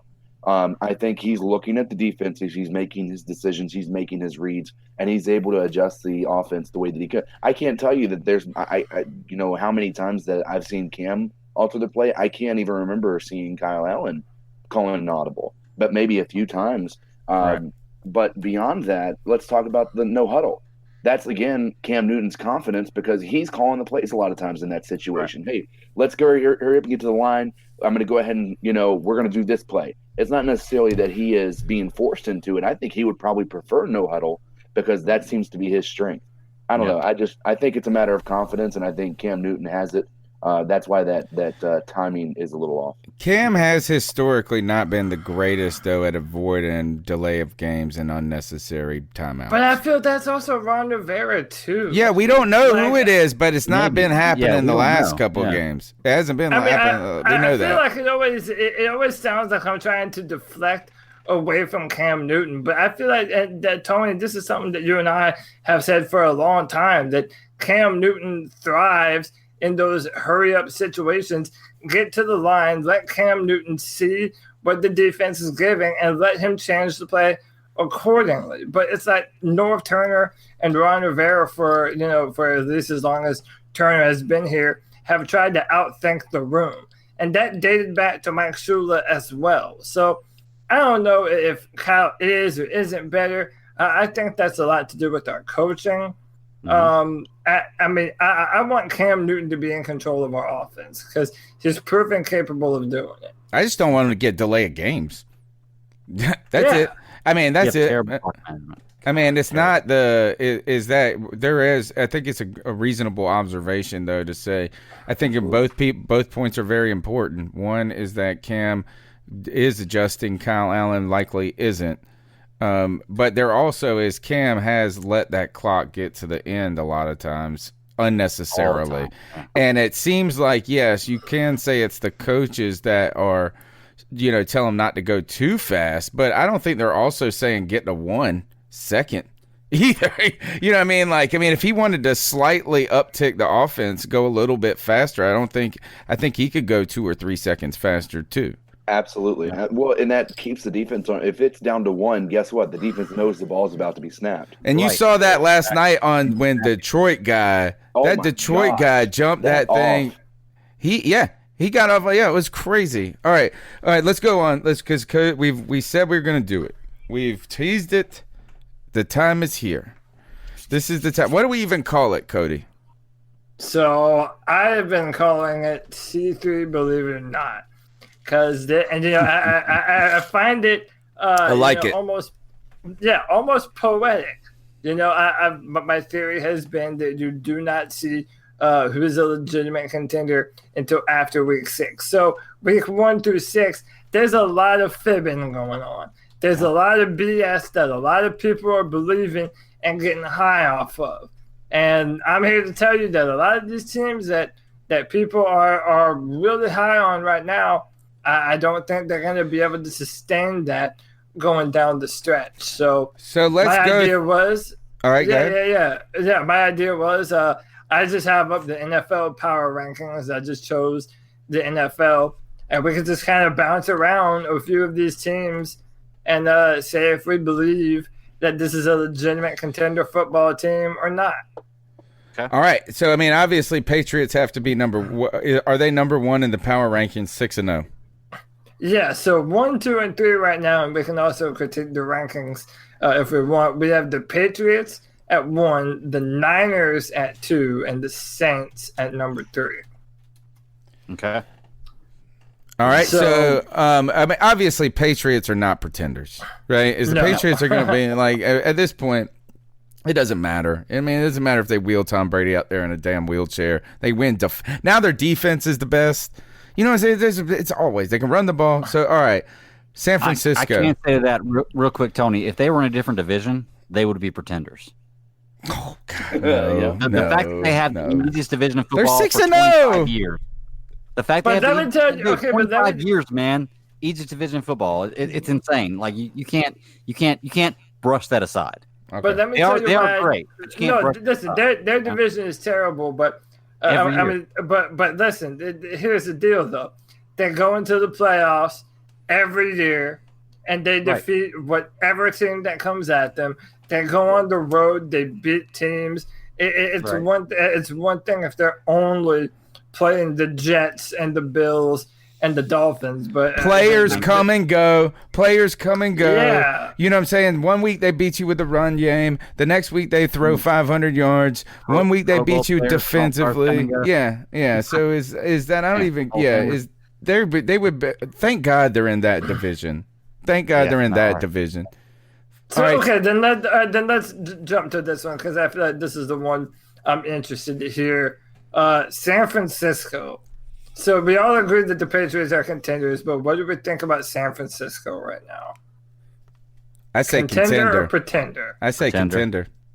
Pretender. CK, what you think, man?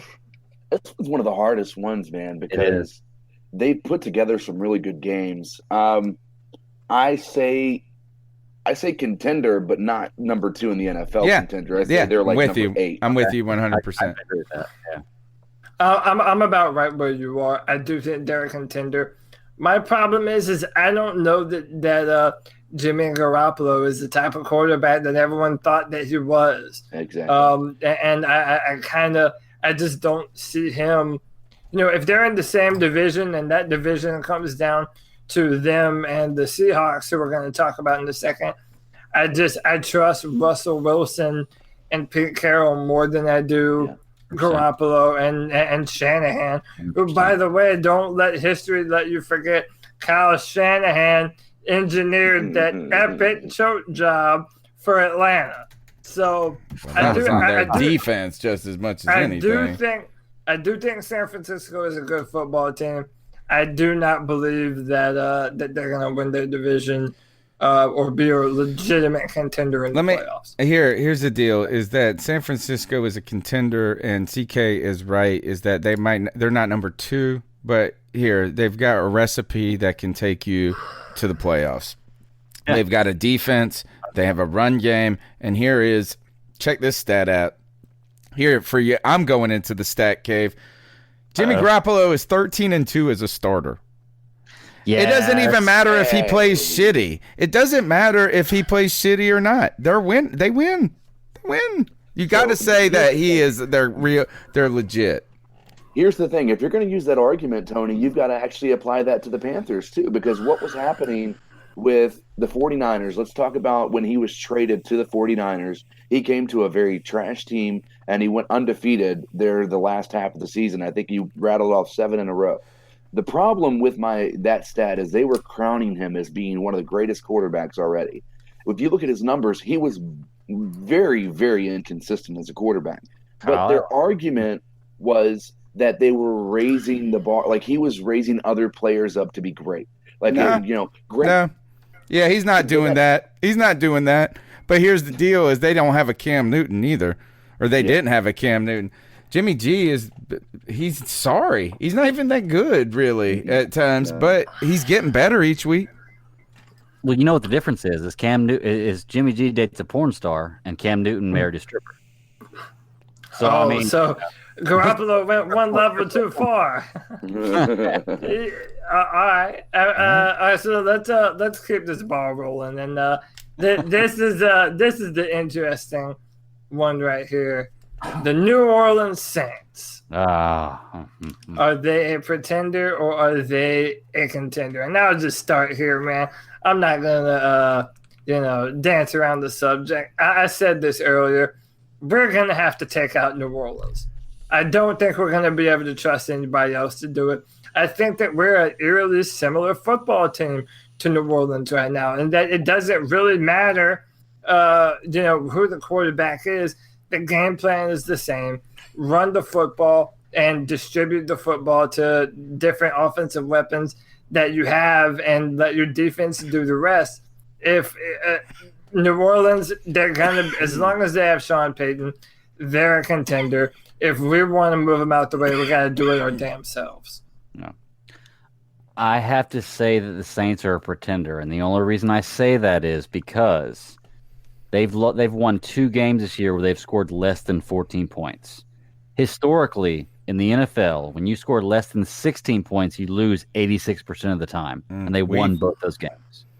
We used to be good at that. Yeah, well, I'm just saying, like you can't win, you can't be a contender if you're scoring 12 points a game against defenses. Like it's just not, and winning the game, it's not going to happen.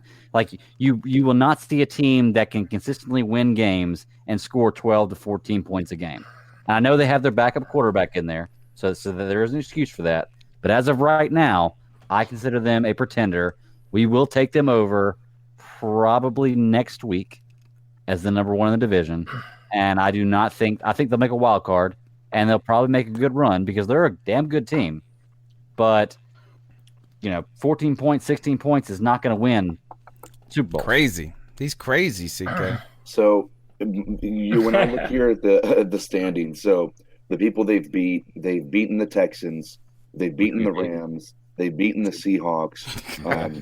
Here's the part about this. All in the top 10, by the way. Yeah. So when I look at that, the Rams are the only ones that I would say, The Texans, we beat them as well, but I mean at the same time, that was the first game of the season, and that's where, to Cody's point, we don't really know who we're dealing with in the first game of the season at that point. Then we go to the Cowboys and the Bucks, and then the Jaguars. And what you see is a pretty inconsistency. You see 30 points they scored. You see 9 points they scored against the Rams, 33 points they scored against the Seahawks, 12 points they scored against the Cowboys. And this is back-to-back weeks, by the way. So, like, every other week they're scoring 30 points. 30 points against the Bucks, 13 points against the Jaguars. So when you look at that, there's a huge inconsistency. I still think when you look at the reality of it, I think they're just too talented of a team. They're very well coached. There is no way they're not a contender. I just think that maybe they're being crowned a little bit too much at this point. We'll see what we have with them when we face, but I think we're going to find out either we're real or they're real, one of the two, when we have to play them soon. So, well, you know what everybody forgets when they talk about the Saints is the 3 back-to-back seasons they went 7-9. And nobody talks about that. They went 7-9, 7-9, 7-9. Then they got Alvin Kamara. Then they won the division the last 2 years. And all of a sudden, that's a big deal. They're division winners 2 years in a row. Huh? I mean, but you know what? We were division winners 3 years. They lost to the Saints. They lost to the Rams, by the way. The Saints did. Yeah, 33-9. That's it. They won. 27, yeah. Well, but to if I can and kind of make my own amendment to what Greg said, it's not even that they're 7-9, or that they were 7-9 so many years in a row. How about you go into the playoffs the last 2 years in a row and choke in heartbreaking fashion? Well, they got robbed. Dude, it's hard to. But dude, this is the deal, though. It's hard to do this every single year. Yeah, I agree. I mean, you already see with injuries. Everyone's rejuvenated their football team with talent. I mean, it's tough to win in the NFL. How about this? Who's more real, the Saints or the 49ers? Saints. Yeah, I think the Saints. But that answers the question. The Saints. But look at Drew Brees' stats. The last 8 games of the season, the last 2 years, and tell me he's a real. The Saints are real until they ain't. You know, until right now, and they real right now. All right, what's next, Cody? Who's next on the list? All right, so on your mind right now, it's got to be KC. Well, listen, there's a few good teams we can talk about, but I know that Greg had some feelings on this, and Tony had some differing opinions. So let's talk about the Green Bay Packers. Let's do it. Sitting at number 4, they're 5-1. They're number 1 in the NFC North. Let's start with my man Tony Dunn. Tony Dunn, what are you feeling about this Green Bay Packers? This is a simple question. The Packers are for real. They have now finally put a good defense on the field, and Aaron Rodgers has been arguably the best quarterback that we've seen in the NFL for the past 10 years. He has struggled with injury a couple of times in the past, but you saw Aaron Rodgers. It doesn't matter who gets hurt on that wide receiver core. Put somebody else in. He's throwing dimes, man. And those passes were just gorgeous. And he's a real proven quarterback now with a defense. The Packers are better than people think they are. Okay. I will counter that with, I agree with you that I believe Aaron Rodgers is probably the best thrower of the ball I've probably ever seen, especially with some of those passes I saw the other night, like last night. Amazing passes. I could catch those balls covered the way they were. Yeah, he throw them to you in your house. Like all of a sudden, it'd be like throw it through that window over there and you hit your mom in the head. But let's look at it like this, okay? The Packers scored 10 points against the Bears. While the Bears are a great defense, they scored 10 points, okay? They beat the Vikings by 5 points. The Vikings are a garbage team. No, they're not. They beat the Broncos by 9 points. The Broncos are a low-level team. They got blown out by the Eagles at home, okay? They barely beat the Packers. They almost let the Packers come back on them. They were up 31-3. The Cowboys. And they almost the Cowboys, sorry. They almost let the Cowboys come back on them, up 31-3. And they barely beat the Lions only because the ref gave them that game. Okay? They are a good team. They are a playoff team, possibly win their division, but they're in a very tough division, maybe wild card. They are not a top 4 team in the NFL, though. CK, I tell you this, CK, is I'd rather play damn 49ers than I would freaking Green Bay in the playoffs right now. So I want to. So I almost want to side with Greg, and I only say that because he points out, the one team that I think would counteract is the Vikings, right? Most people would say they're actually a really good team. The problem was early on they weren't. They weren't letting Kirk Cousins throw the ball. They were really restricting their offense. And that's in a game plan manner. That was what they were trying to do. Now, why I bring that up is they were playing the Vikings and they only won by 5 points when the Vikings weren't playing good football. They were playing decent defense, but they weren't playing offense in a way that was going to be able to stay high-powered. So what I mean by this is they faced a really tough defense in Chicago. And they only scored 10 points. Chicago doesn't have an offense. I don't care who's going to tell me one way or another. Trubisky is not the answer to their questions. Right. So when you have a situation like that, and you see the fact they should have lost against Detroit, that game was much more in the favor of Detroit than the stats look like they are. That was a Detroit game through and through for the entirety. Just Aaron Rodgers is a magician. But I think I still think they're a contender, but I wouldn't put them in the top 5. I'd put them probably 8 or 9 until we see them actually defeat a good team when they're playing well. Then we'll have a conversation about them. I agree with you. All right, man. So it's gonna have to be 2 and 2. I'm gonna line up with my man Tony Dunn, because listen, I just okay, and I'm about to say this about the Seahawks as well. I can say this about the Packers and the Seahawks. And you saw this with the Jets. And by the way, shout out to Greg. We all wanted to clown on Greg for saying that the Jets might be a wild card team. Well, hey, you see what happens when Sam Darnold comes back, and it's a testament to the quarterback position. And I'm just listen. I've seen Aaron Rodgers play his best football time and time again later on in the season when it matters most. And there's a lot of parallels between a lot of the better teams in that they're playing defense. The Packers have a pass rush, y'all. They're not asking their quarterback to do everything. I would argue that this might be one of the better, more dangerous teams in all the NFC right now. I mean, that's kind of where I'm at with this. I could easily see them getting into the playoffs and even making it to the NFC Championship game. They're a well-rounded football team. As much as I hate to say that, that's just how I feel, man. I think the Packers are a contender right now. Well, real quick, before we go on to the next one, I just want to say that me saying that I don't think the Packers are a contender doesn't have anything to do with my Aaron Rodgers feeling. I think that Aaron Rodgers is one of the best quarterbacks I've ever seen in my life. And I'm not a Packers fan, okay?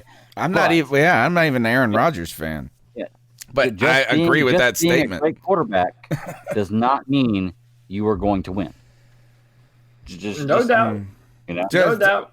For all that shitting on the Vikings, though, is that they did lose in Green Bay and in Chicago. 2 division losses does hurt. Two but yeah. Well, then listen. Listen. Then, okay, so then real quick, let's try and do 2 more. We'll do 2 more NFC and 2 more AFC, and then we can move on to whatever else. Since we're already talking about them, let's talk about Minnesota. And I'll go first.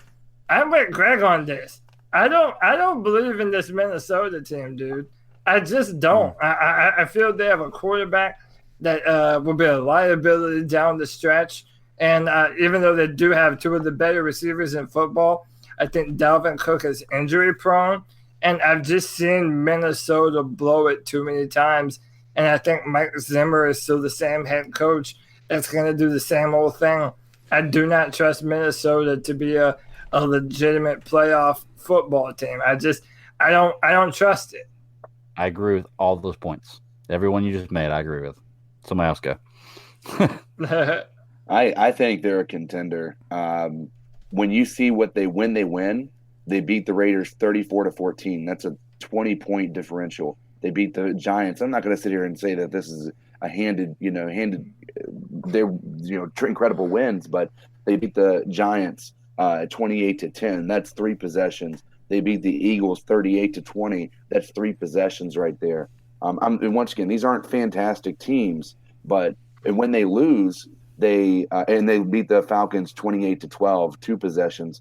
They lost to the Packers by 5 points.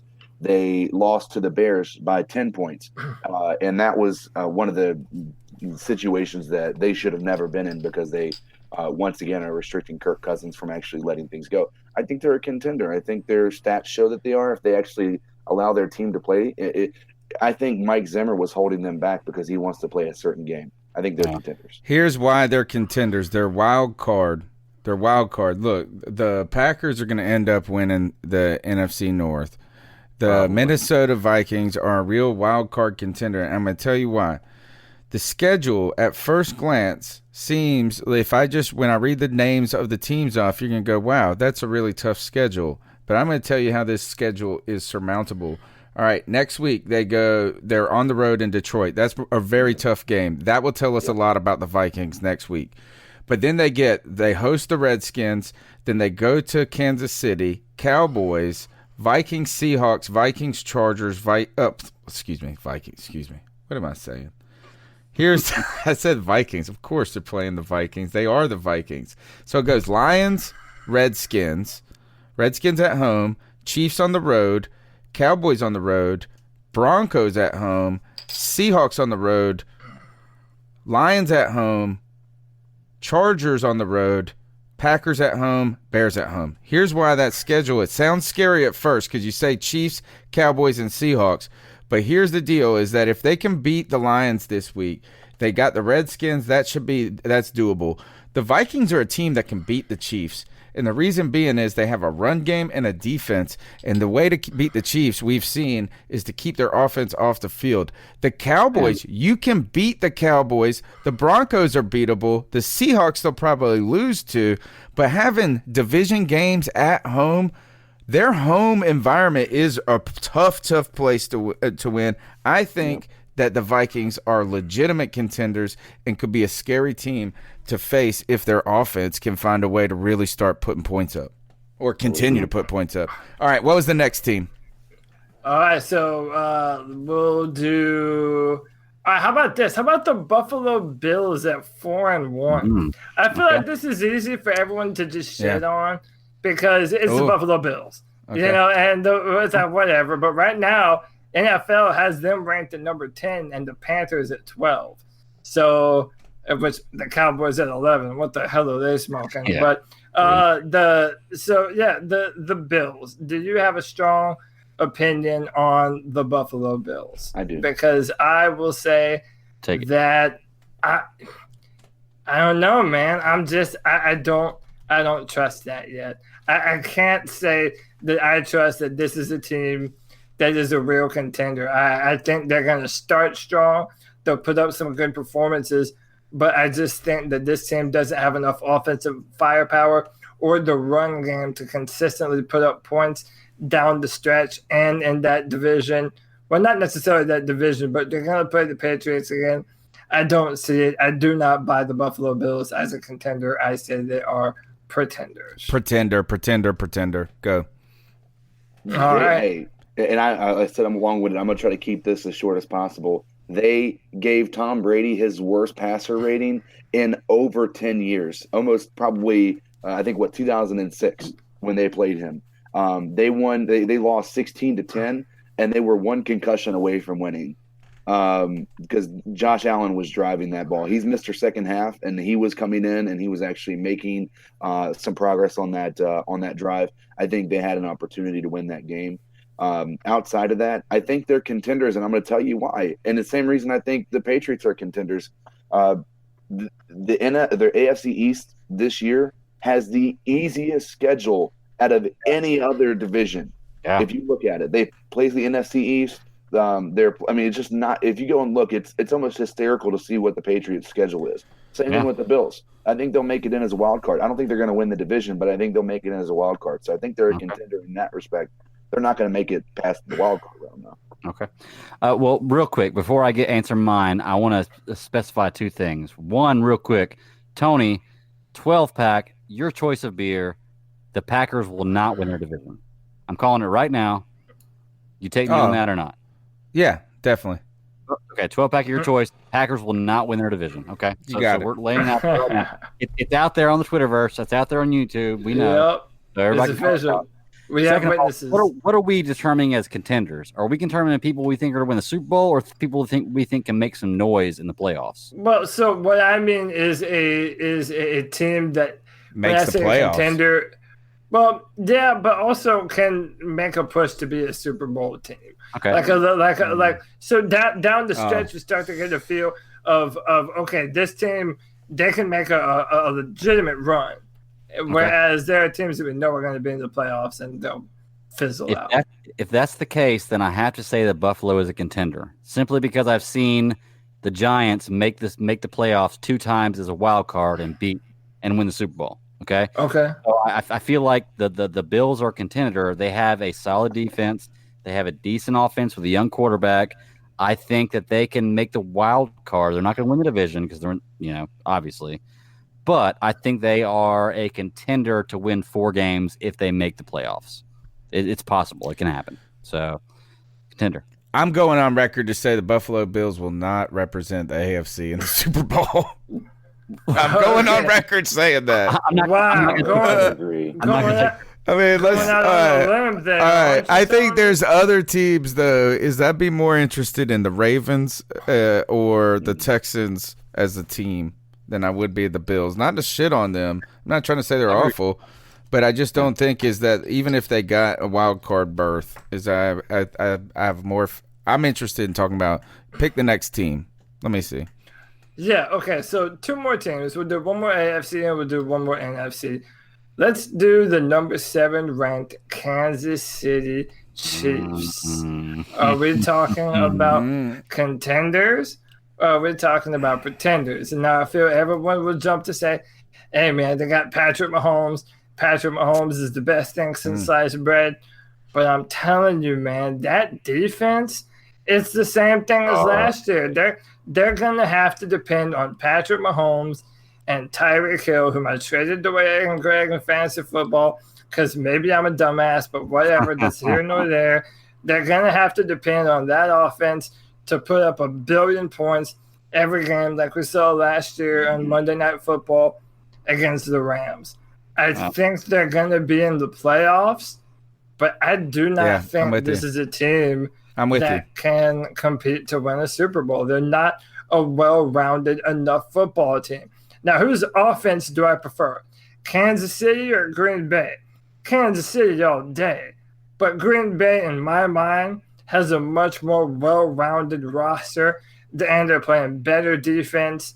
I don't trust Kansas City to go all the way. I tell you there will be no one-dimensional team that beats the Patriots. Right? I mean, to beat the mighty, mighty Patriots is going to take an offensive and a defensive effort.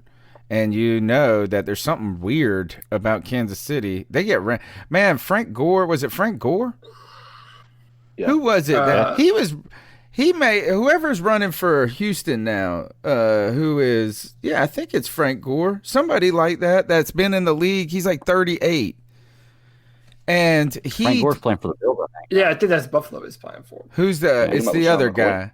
No, he came from San Francisco. He came from San Francisco. Frank Gore used to play for.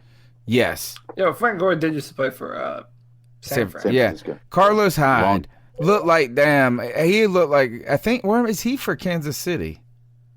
Whoever it was looked like a damn Dorsett out there. Tony Dorsett against the damn Kansas City Chiefs. And somebody look at that's Carlos Hyde. Duke Johnson as well. Yeah, it was Carlos Hyde. All right, so here is that. I just don't think that the Chiefs right now is that. Look, you can't win like that in the NFL. You just have to have more than just Patrick Mahomes. It's just and let's be honest. That's all it is. I mean, and Tyreek Hill. All right, who's next, Cody? CK, did you say? Oh, did anybody? Yeah, did I? I don't think. I think they're a pretender, and it has a lot to do with that defense, but it also has to do with that offense does not know how to run out of clock. They only know how to score touchdowns. Yeah. And that makes it really hard on a defense when they're not actually playing well. That's going to put situations in a pretty bad spot to where you're not really going to be able to run the game down to double zeros without giving the opponent an opportunity. So, pretenders. I think you're going to see an interesting step back from Patrick Mahomes this year. You're going to see a Patrick Mahomes who is not going to come close to his MVP caliber season. A sophomore slump, if you will. No. Third year, like junior slump, but yeah. Yeah, but he technically didn't play. But whatever. Greg, what are you feeling, man? I'm the same with CK here. I think pretenders, and for almost the exact same reason, I think they're one-dimensional.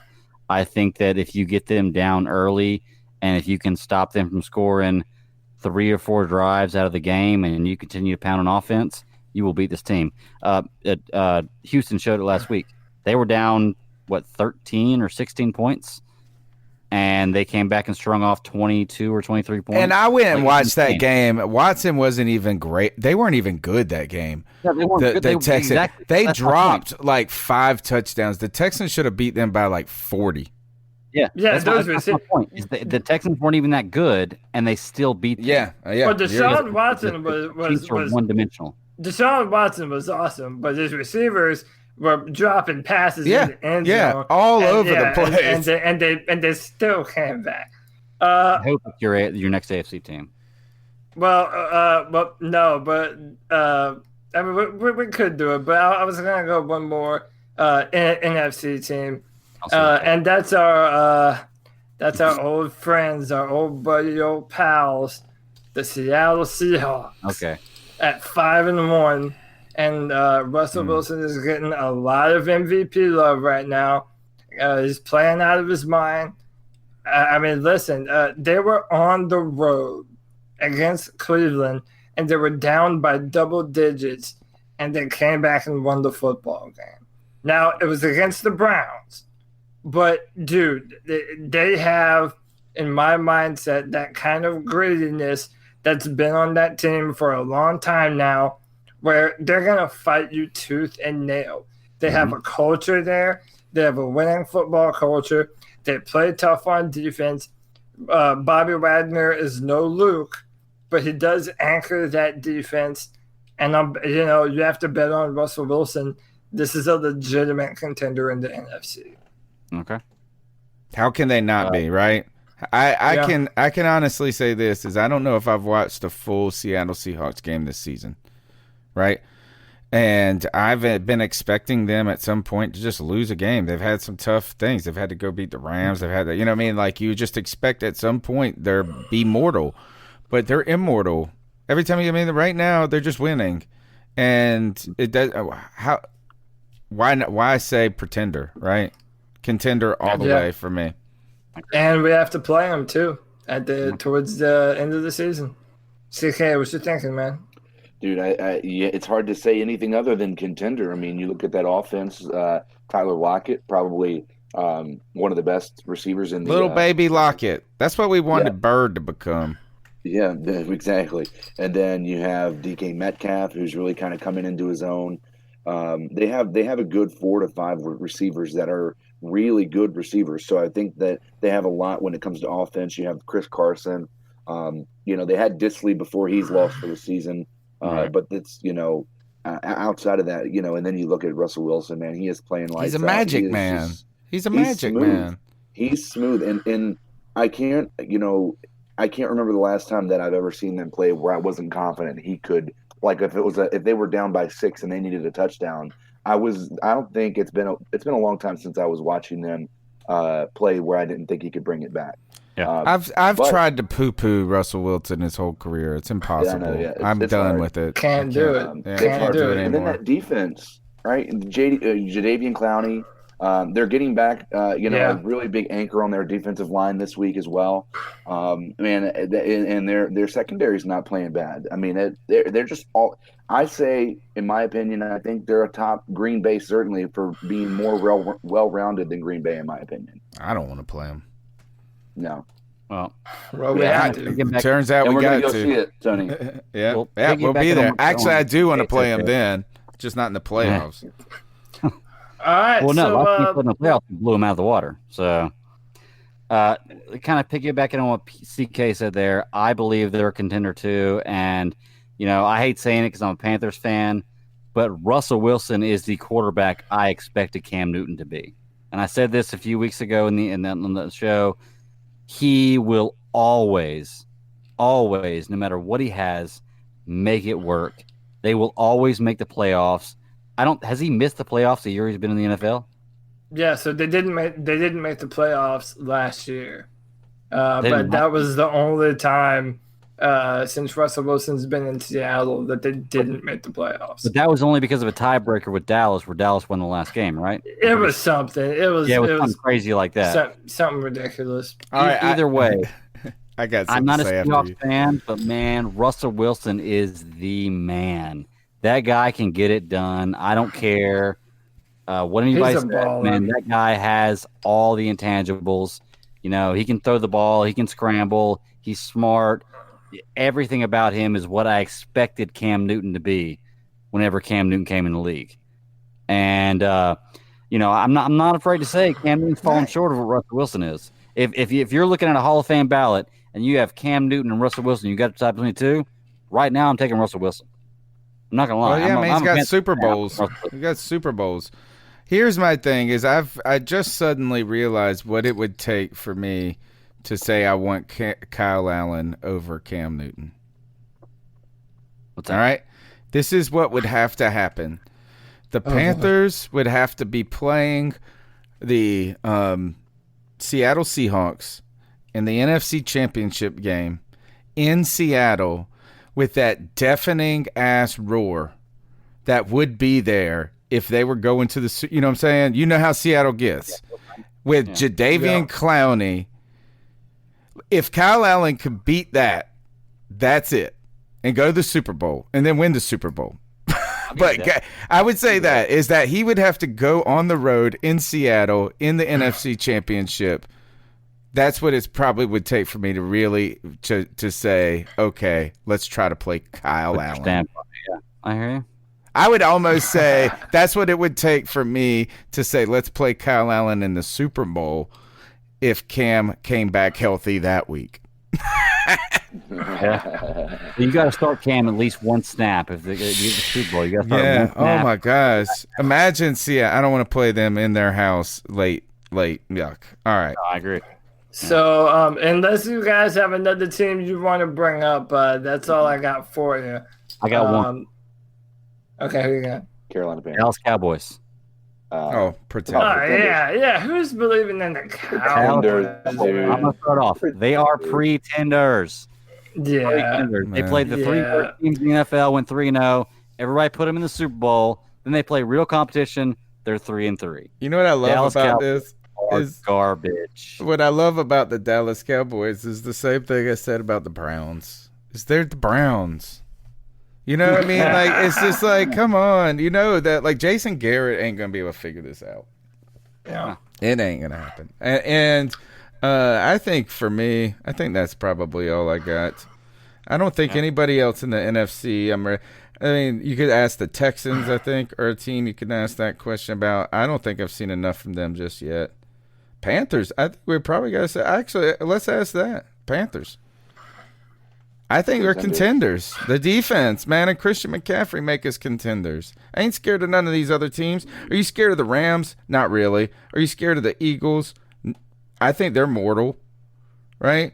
Oh gosh, yeah, they've showed that they're not really much at all. They have the worst secondary in the face of the planet. We're really scared of the NFC North, man. That's who we are. This NFC North and the NFC West. The part that Okay. All right. That's it. That's it. Go ahead, Cody. I won't spend time on this. I'll just say, look for Philadelphia to make a push. That's a better team than the 500. They have been hurt early. They have been hurt early. If they could get healthy, that would help a lot. If they can make a push, I thought they were going to have to push for Jalen Ramsey. When they went to the Rams, I thought it was the end of the season for the Eagles. If they can get somebody on the secondary that can actually make some plays, then they might be in a good spot. But I don't think that without a secondary, I think they're in they're in the same boat that Tampa Bay is. All right, I'd like to welcome Raphael Esparza, head odds maker at MyBookie.ag, America's most trusted sports book. You play, you win, you get paid. Thanks for coming back on the C3 Panthers podcast. That's good. I guess I'm good luck so far since we've been doing this. You guys have been rocking and rolling. So maybe if I can continue jumping on the podcast, you guys win the ship. Hey, you're welcome. You are coming back on this podcast if I got to track you down each and every week to make sure that happens until it doesn't. And guess what? I'll still call you anyway. Last week, hey, did you take the wife shopping after this weekend's games? That's what I want to know. Yes, I did. The Amazon bills are paid. It was a good week for us. Some wacky games. Who'd have thought the Rams would lose again? Let's face it. The Dallas Cowboys losing to the Jets was just the creme of the creme. And then throw in the Packers not covering last night. It was a good weekend for us. Do you find that a lot of money gets put on the kind of the the old names of football, the Cowboys, the Redskins, the Green Bay Packers, does that carry weight in the betting world? Not the Redskins, but anytime the Packers don't win and over, anytime New England go and over hits, it's usually long days for us. But I mean, 49ers continuing to roll, beating the Rams. It was, like I said, it was just a weird week where throw in the Kansas City Chiefs losing again. I mean, Houston Texans, I've been telling people that loss in week 1 against the Saints could bite them in seedings the way they've been playing. Yeah, and the one to the Panthers at home as well. And you know, that was a bizarre kind of game, is that they were throwing it up all over the place. Points were being scored every which way you could think of, and the Texans are, man, Deshaun Watson is just amazing. So going through the lines this week, let's go and focus at the NFC South. It's pretty simple because the Carolina Panthers and the Buccaneers are on a bye. The biggest game of the week is the Saints at the Bears. Right now, you got the Bears favored at 3 points in Chicago. Tell me what the money's doing at this point on that game, or what you would see it doing. Yeah, I mean, it all depends on what Trubinsky, if he plays, if he doesn't play. It's going to be all about that, because I'm sorry, quarterback for quarterback, I mean, Bridgewater and Trubinsky's not that big of a step off. Let's face it, the Saints' our offense has not been doing anything since Breeze has been out. Give Bridgewater one game against Tampa Bay, and I'm going to put that against Tampa Bay. It was not because he was lights out and the offense was moving smoothly. I think it was more Tampa Bay defense and Tampa Bay defense, which you guys just saw about Tampa Bay defense. So if it's going to be like the Bears defense and all that, I just don't see Bridgewater being able to move. If he had trouble to move the ball against the Jaguars, what's he going to do with the rested Chicago Bears, who are coming off a horrible loss in London against the Raiders? Yeah, and the Bears' defense is legit. It's just their offensive side of the ball, if it can be consistent. And you're right, as every quarterback looks like Joe Montana against the Tampa Bay Buccaneers. If you look to another team that loves to make everybody look good, it's the Atlanta Falcons. Right now, they are 3-point dogs to the Los Angeles Rams. I guess you have to factor in the Rams traveling west to east and some of their struggles. But it's hard for me to see a world where the Atlanta Falcons can garner any attention at this point. I would bet the Rams over and over and over on this one until Atlanta shows me something different. I agree. I mean, granted, both teams are struggling, but if you want to look at the team that's worse struggling, it's the Falcons, who anybody can run against them, anybody can throw against them.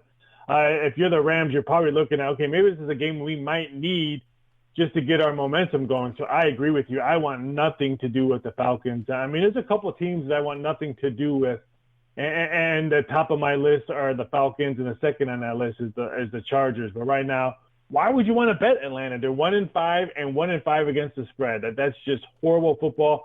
And that total of 54.5, I made it like around 56, and I thought that was going to be a little bit low. But wow, when we settled on the total of 54.5, I think it's low. I think we're going to see a lot of points scored. Yeah, I mean, you should. Anybody can score on Atlanta. And Atlanta, the quarterback threw 4 touchdowns, missed on 6 passes, I think, last week, had over 300 yards and no interceptions, and they still lost. I know it's insane to think that Matt Ryan could have a game like that and you lose. They're in trouble right now on defense. A lot of good games this week. Another division rival game, Minnesota at Detroit. I've been telling people Detroit is better than people are giving them credit for, but Minnesota right now is looking like the dark horse in the division. At least, I mean, maybe if Kirk Cousins gets it together, this team has a lot to offer. Their defense is great. Where do you see this game? You got 45 over under in this. This could be a defensive nightmare. Yeah, I agree. It's all going to be the mental game with Detroit. Let's face it, they got a game stolen from them last night on Monday night. So what's their moment now? I'm playing on a short week. How are they going to handle that rib job that they got in Lambeau? They should have won that game. Minnesota, you said it. Boy, their offense has looked so much better, scoring over 28 points 3 of their last 4, putting up a big number against the Eagles defense. I agree with you. I think the Minnesota Vikings could be that dark horse. And if Cousins continues to and that offense pass more instead of run like they did in the first couple of games, it's going to be a very hard team to beat in that division and maybe in the playoffs. I like Minnesota just because of the short week. I don't know what the mental game of the Lions is going to be after that rim job they got last night. There's a lot of good games on the books this week. I got to say that the one that I have my eye on is Baltimore at Seattle. I mean, you can't right now. You got two teams that are leading the charge in their division for the most part. Baltimore Ravens looked unstoppable on offense. Their running attack at some point started to look a little bit like last year's game or last year's team, but even more explosive because they can pass the ball some. But Seattle, they just can't lose. Right now, they're at home, 3.5-point favorites. It's a tough match for Baltimore to go on the road. You see a lot of people going Seattle in this game. I do, because I think people are starting to realize about Baltimore. Yeah, their record is what it is, but look who they played. They played against division teams who have been horrible, underachieved that whole division, Pittsburgh, Cincinnati, Cleveland, and they had an easy schedule. In Seattle, let's face it, right now Russell Wilson's the favorite to win the MVP at 2-1. I mean, Mahomes was anywhere between minus 120 and stuff like that. Now he's up to plus 250. Russell Wilson up 2-1. You want some action, and I like to, for all you Carolina fans, your boy McCaffrey, 9-1. I think that's outstanding. If the Panthers continue to win, he's the reason why they win. I would grab that 9-1. I think that's great value. But in this game, give me Seattle. All they do is been winning games. That one loss was against the Saints. That they gave away that game. They had an interception, ran back for a touchdown, and a fumble that scored a touchdown afterwards. They gave away that game when they played the Saints. I like Seattle minus. And jump on this one. I think this one moves to 4.5. Jacksonville at Cincinnati. You got the Jacksonville Jaguars as 4-point road favorites. Is this a sucker? Is this like a trap game right here where the Bengals cover the 4 points and maybe even get the win just because? Are they that bad? Can they continue to be putrid? Or is Jacksonville going to go steamroll these guys? They should win this game, but this is one of those games I call it a DVR game. Refresh your phone and look at the score when the game is over and then watch this game Sunday night or Monday morning. Do you really want to watch Jacksonville at Cincinnati? The Jaguars should win this game. But at the same time, I think Ramsey gets dealt pretty soon. I mean, he didn't play again or his back or whatever. And there's teams that are struggling that need some help on defense. Kansas City, the Rams, Green Bay. Jacksonville. I heard is interesting. Jacksonville could use them. Good guys. Put them on the damn field. But yeah, it's all going to be playing on that. But I think Jacksonville wins that one. You got any kids, Raphael? No kids for me. No kids? Okay, so, this is what we call those games. You call them the DVR games. Me and my buddy, we call them the good dad games, where you can go and be a good dad and spend time with your family instead of watching Jacksonville at Cincinnati. That's a good dad game there. Another good dad game would be Miami Dolphins at Buffalo. 17 points is a lot. It's a lot to give. I know it's in Buffalo, but it's not cold yet. The Dolphins are putrid. But that's like what you would give the Patriots. Yeah, I mean, but us odds makers, we're giving Buffalo a lot of love. They hung around with New England. They had multiple chances to maybe even steal that game against New England. They only lost by 6, come back, win against Tennessee by a touchdown. That defense of Buffalo's no joke. And you know what? Miami played pretty good against Washington. Had a big comeback win almost, only losing by a point. I would not be shocked if the Dolphins, I'm going to say this, win back-to-back cover games. They lose, but I think they cash back-to-back games. Yeah, I think 17 is too much for me. And then the last time we spoke about a 17-point spread was New England. It was the Jets at New England, and the Patriots. I said, take the Patriots, and they didn't cover. Now they're on the road against the Jets. They're only 10.5-point favorites. I say only 10.5. You think Tom Brady, the stink of the last game and that offensive performance, there's no way that I'm not taking the Patriots here if I had to bet this game at 10.5. I think they blow them out of the water. Yeah, I agree. I mean, there's only one way to bet this game, unless you think the Jets can go win back-to-back games. But it beat the Cowboys, which maybe we thought the Cowboys were is not as good as we thought they were. I think the Jets, I would say don't bet New England's first half. It might be a slow game off the get-go, but I think Brady in the second half pulls away. I say the Patriots minus the 10 is a good one. We have 10.5. I think the Patriot bettors will come into this one. I say get the 10 right now if you can, because I think 10.5 11s will pop up throughout the week. All right. Well, man, it's great catching up with you. You're our lucky charm, Raphael. Tell them where they can go and get lucky betting on some sports. I know. Jump over to MyBookie.ag, get that 100% sign-up bonus that's still active, ready to go. We have some great games. You got UFC on Friday. We got some boxing on Saturday in London. You got football all weekend long, baseball playoffs. The hockey's been red hot. And don't forget, next week, the NBA drops. So it's just a fun time to jump over to MyBookie, get that 100% sign-up bonus. And again, if you're looking for some action, get that McCaffrey 9-1 to win the MVP, because I'm telling you, the Panthers are going to keep on winning while I'm on the air. Gosh, 9-1. I'm ready for it. Be sure if you head over to mybookie.ag to use the promo code OVERTIME. That's promo code OVERTIME. All right, we'll catch up with you next week, Raphael. All right. All right, so who wins this week? The Falcons. Who the Falcons got this week? They got somebody. Let's see. Who the Falcons real quick, can you give me the score of who's where in the scores with the picks? I haven't kept up. We have to go back and listen to all the damn thing. Okay. So next, all right, that's Cody's winning. Cody's winning. That's what. Do you know that? I feel like I gotta be Cody. Do you know that? Because next Tuesday, we need some official numbers. I know I'm not winning because I haven't gotten anything right. So Atlanta, they are playing the Rams. They're hosting the Rams. Yeah, they have the Rams in it. How do you pick the Falcons? I'm not picking the Falcons. I pick the Rams. I will not pick the Falcons ever again. As Steve Smith said, this is going to be a get-right game for the Rams. You said it. I agree. All right, so I got the Rams. I've got. Is anybody picking the Falcons? Just that's the question. I'm going to pick the Falcons. I'm going to pick the Falcons, and you know why?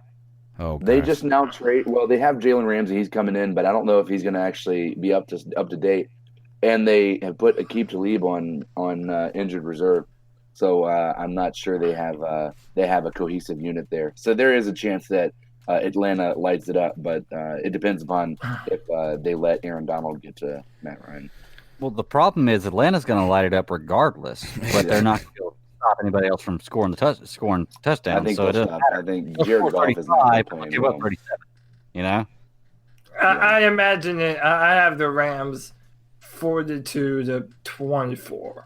Oh my goodness. Let me just read this stat off to you. The Falcons lost last week 34-33 on the road in Arizona. And this was Matt Ryan's stat line. 30 for 36 for 356 yards, 4 touchdowns, 0 interceptions. Now you he threw 350, 4 touchdowns, 0 interceptions, and that mug lost, right? Well, you got to read Kyler Murray, though. Yeah. In the whole game, there were only 15 drop passes. In the whole game, 15. Yeah, he was 27 for 37, 340, 3 touchdowns, right? And did he have any rushing? He had he had 30 yards rushing. That was it. Yeah. Now, yes, he played well, but it's not any better than what Matt Ryan did. That tells you that the Arizona Cardinals, I don't know, that the Falcons, how do you even do that? The Falcons defense is worse than the Cardinals defense. That's what the story is. That's what's sad. That's it. They're worse than the Cardinals defense. Yeah. That's not something to be proud of. Atlanta has 5 sacks on the season. Oh, God. By the way, we have 27. Oh, I'm waiting for us to face them, dude. Brian Burns has more sacks than their whole team, I bet. Yeah, I know Mario Addison does. Yeah.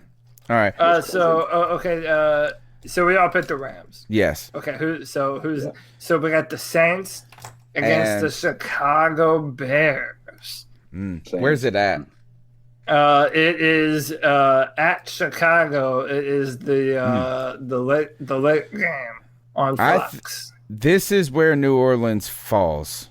It's got to be here. Can it be? Is it Trubisky? Their offense is the defense wins this game alone. That's what I say. Chicago's defense wins this 10. It could be something like 17-15. It could very easily be that way. If you look at what their offense did against Jacksonville, their offense is not looking great right now, and they have to go to Chicago on the road. I so badly want to pick the Bears. Man, I am. Because then every team after this, they don't play anyone of note until they play us on the 24th of November. Then they go to the Cardinals, then Atlanta, and then they have Tampa.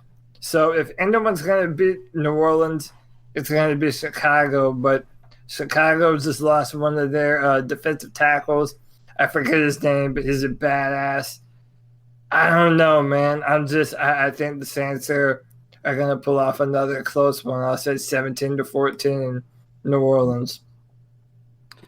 I got to disagree with you. I'm going to say that the Bears pull this one out because they need a win badly. They're playing against a backup quarterback, and I see the Saints putting up 13 to 14 points like they have 2 times in Teddy Bridgewater's tenure against the best defense in the NFL. I think that they're going to lose this game probably 17 to 13. I like it. I'm with you. All right, CK, what you got? I'm only going with the trend here because every other game they scored 30 points, and meaning the Saints. Yeah. I hate to say it, but I think there's no way the Bears survive against the Saints. That offense of the Bears is god-awful. Yeah. They got rid of Jordan Howard, and that was the worst mistake. I know they have Montgomery, but that is not doing anything. I think it's they got to use them. Yeah, that would help to give them the ball. 32-14. Saints. Oh, wow. Okay. All right. So you're listening to the C3 Panthers podcast. It's been a heck of a show tonight. I've been a long-running show. I didn't think it would be like this. The number's 252-228-5098. If you're trying to get a hold of the podcast, we're going to have our next show won't be till Tuesday, though, because there is no post-game, right? But before we go, we got to ice some fools up. And I'm going to start by icing up somebody that I don't think that maybe has been rarely done on this podcast, and it might be me just being a little emotional. But I'm icing up the Carolina Panthers and all other Panther media forms because this is why. I know it's weird, but the Panthers go to London, and we have this one little T-shirt that I put a couple of tweets out to a couple people, right? And what is the harm in retweeting that? What is the harm in if I send you not a single person who is another part of the kind of entities of whether it be a YouTuber, whether it be the team, only just people that are our friends and part of the show cared one little bit about that little T-shirt. Like, why? Why? Why does it matter? It does not fucking matter. It's like we have 8 of them. There's literally like 8 over there. Why? Why can't we just... I retweet everybody's mess. I support all of y'all. We got to do this together. That's just me being crybaby-ish. Ice up. There you go. Would anybody like to go next? I can take it next. I'm going to say I'm going to ice up the entire Panthers training staff and dang, I guess Panthers taking hits on the chin tonight. The training staff and the coaching staff. The training staff, based on what they have done with Cam Newton in his years here, where they have misdiagnosed him, or I don't know the full story, but I'm going to assume they've misdiagnosed him and what's going on. And the actual coaching staff for even entertaining the idea or even putting it out there in a story that's going to hit the internet about Cam Newton possibly being traded. If you think Cam Newton needs to be traded, you are a damn fool. I'm sorry. At me, at the Bat Daddy 52. I'll debate with you about it. I don't care. This guy has done more for this franchise than any other player ever in this franchise. And if you want to give up on him after a half a season or 2 games and a half a season of being injured, ice up. That's all I got to say. Ice up. Because he is the best athletic quarterback out there when he's healthy. Let's see him healthy. We'll see what happens. So, ice up to the staff, the training staff, and the coaching staff of the Panthers. CK, you want to go next? Yeah, man. Mine's not going to have anything to do with football tonight. It's actually going to have to do with my personal life. Nice. So as you guys know, I'm buying a house. It's in the process of being built. But what happened was the appraisal came back for less than what we're paying for it. Oh. Now the reason I bring this up, guys, is that meant that I was going to have to come out of pocket for an extra $5,000. You know, it's not impossible. It was going to be hard. And I got the physical copy of the appraisal, and the mother fricker appraised the wrong house. Oh no! What? He appraised what? house. Oh, you poor fella. He was inside a house that wasn't even the one that he was appraising. What? He walked into this joint. Oh my gosh, dude! And the square footage was wrong. Oh my God, it was hilarious. I called the lender this morning. I'm like, yeah, this is the wrong appraised house. And they said, well, it's the same house as yours. I'm like, no, it's different, pretty incredibly different actually. So anyway, to that appraiser who walked into a house that wasn't the one that was supposed to be appraised and appraised it, ice up, son, ice up. God, poor guy. Because it's a nightmare to unravel that crap once it happens. You know how many hours you got to spend on the phone, how many documents. You probably got to go send them to mailbox. Oh my gosh. Yeah, I was gonna say, CK, dude, real quick. I'm in the due diligence period right now of buying my house, and you're right, dude. It is a bitch to get them to do the right things.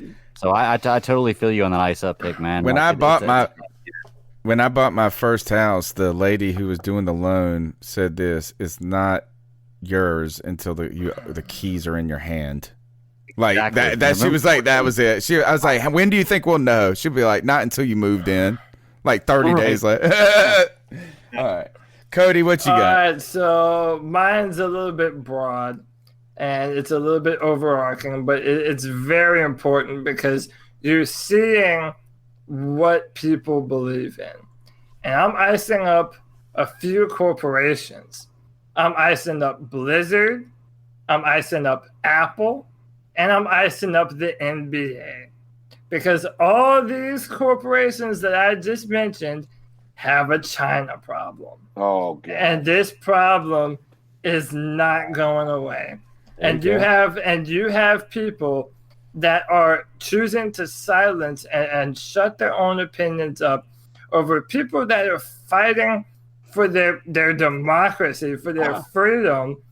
And you have people like LeBron James and Harden just putting their foot in their mouth, censoring their own selves due to the will of the Chinese dictatorship.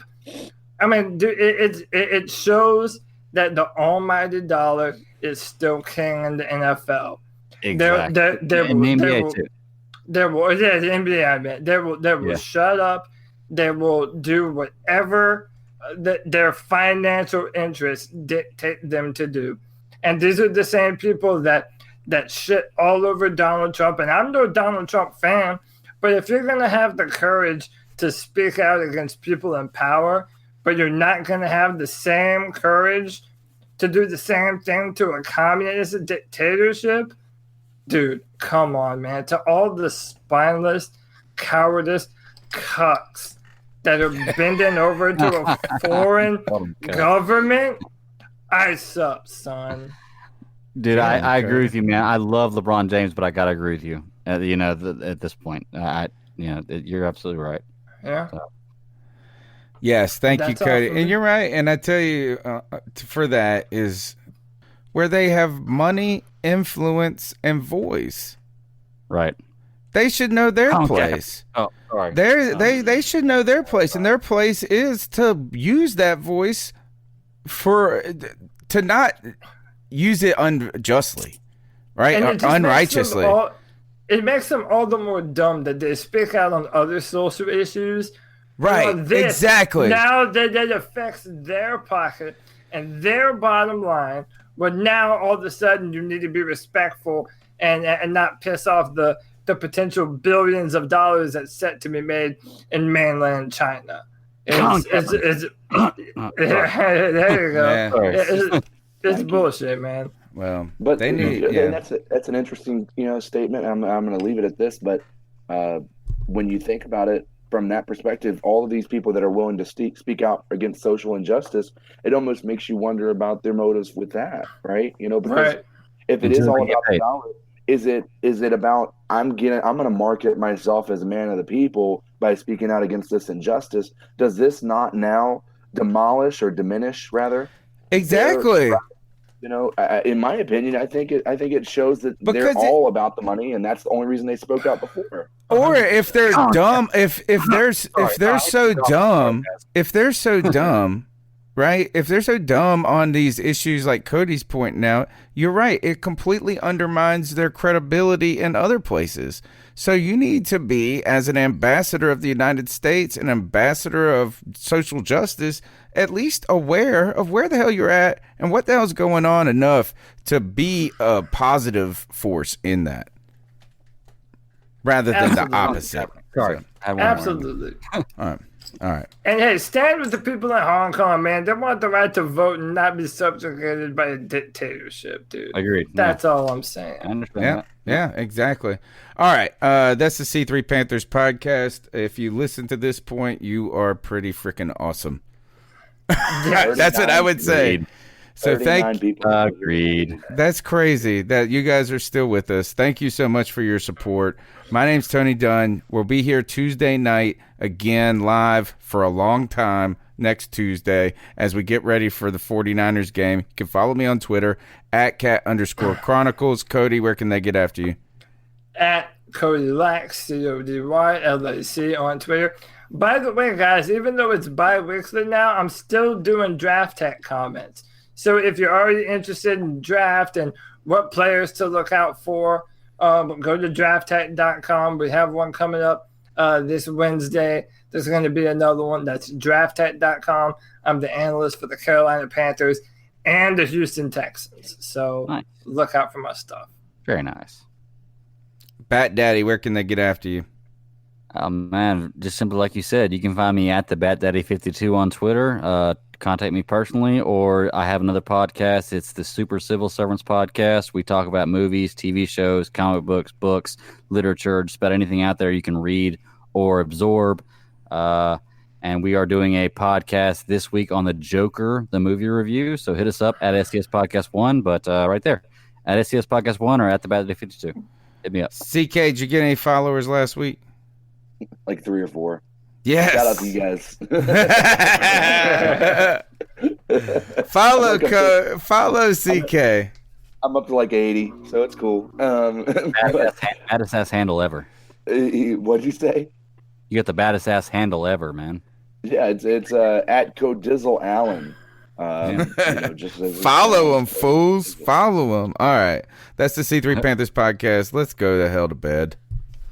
Good night, folks. Keep pounding. Peace and love, everybody. Keep pounding. See you Tuesday. And girls. And YouTube, if I can find it. Yes. All right. We're done. Fellas, I love being with y'all on Tuesday nights. Well, thank you. I do too, man. You must. If you stayed with us for 3 hours, good God. My wife's going to ask me, what the hell are y'all doing up there? I know. Every time Tony is like, hey, we're going to run through this. It's going to be a short show. Dude, I always like, bullshit. Yeah, about midnight, and we're going to finish. 3 hours. 3 hours later. You guys did a phenomenal job keeping it to 90 minutes for the post game. So good job there, guys. Yes, we'll take that win. All right, guys. I'll see you later. Gave us the time limit on that. So yeah, my wife gave me a time limit. Yeah. All right. I'll see y'all. Gentlemen, go to bed. Much love. See y'all later. Out.